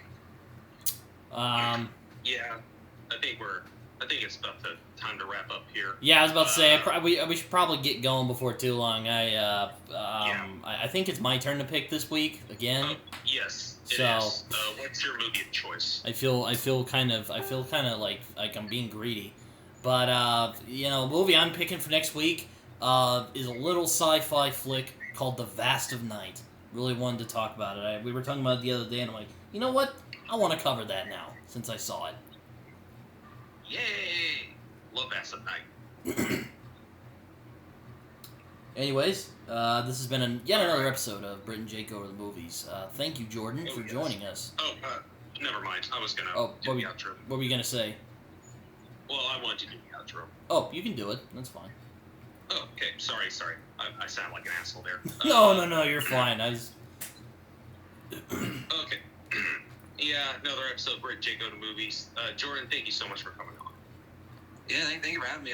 Like I was saying, I was really hoping to get your call for a while, so I really do appreciate that, buddy. Oh, no problem. I definitely plan on bringing you on for anything else. Another Marvel movie, maybe the Harry Potter movies, but we'll definitely bring you on for something, sure. Yeah, totally, man. I'm down for anything, buddy. What? And yeah, if you guys, I was just gonna say, if you guys decide, to talk about, say like Endgame or the movie that got me and Jacob together, this is the end. Yeah, I'd totally down to talk about those too. Wait, Jacob, wasn't this the guy you were telling me about who wanted to talk about the Iron Man movies, or is that another guy? No, it was Jordan. Oh, okay. We'll definitely get you on for Iron Man. Because Jordan is a massive Iron Man fan. Mm-hmm. Oh yeah, totally, dude. You gotta bring me out on those two. Yeah, I'd be down for those two. Yeah. At this point, you might as well make me into a what do you call those? Not like a main character, but maybe like a secondary character you're selling on your show, buddy. He's a friend of the show. Yes. Anyways, this has been Brit and Jacob Movies. I've been Jacob. And I've been Britton. And I've been Jordan. I just thought you could say that. Oh, yes. And Jordan. No, definitely say that. And Britton, say what you always say. And we do it for the love of the movies. Yes, we do. Alright. Later, everyone. All right, goodbye. See you guys.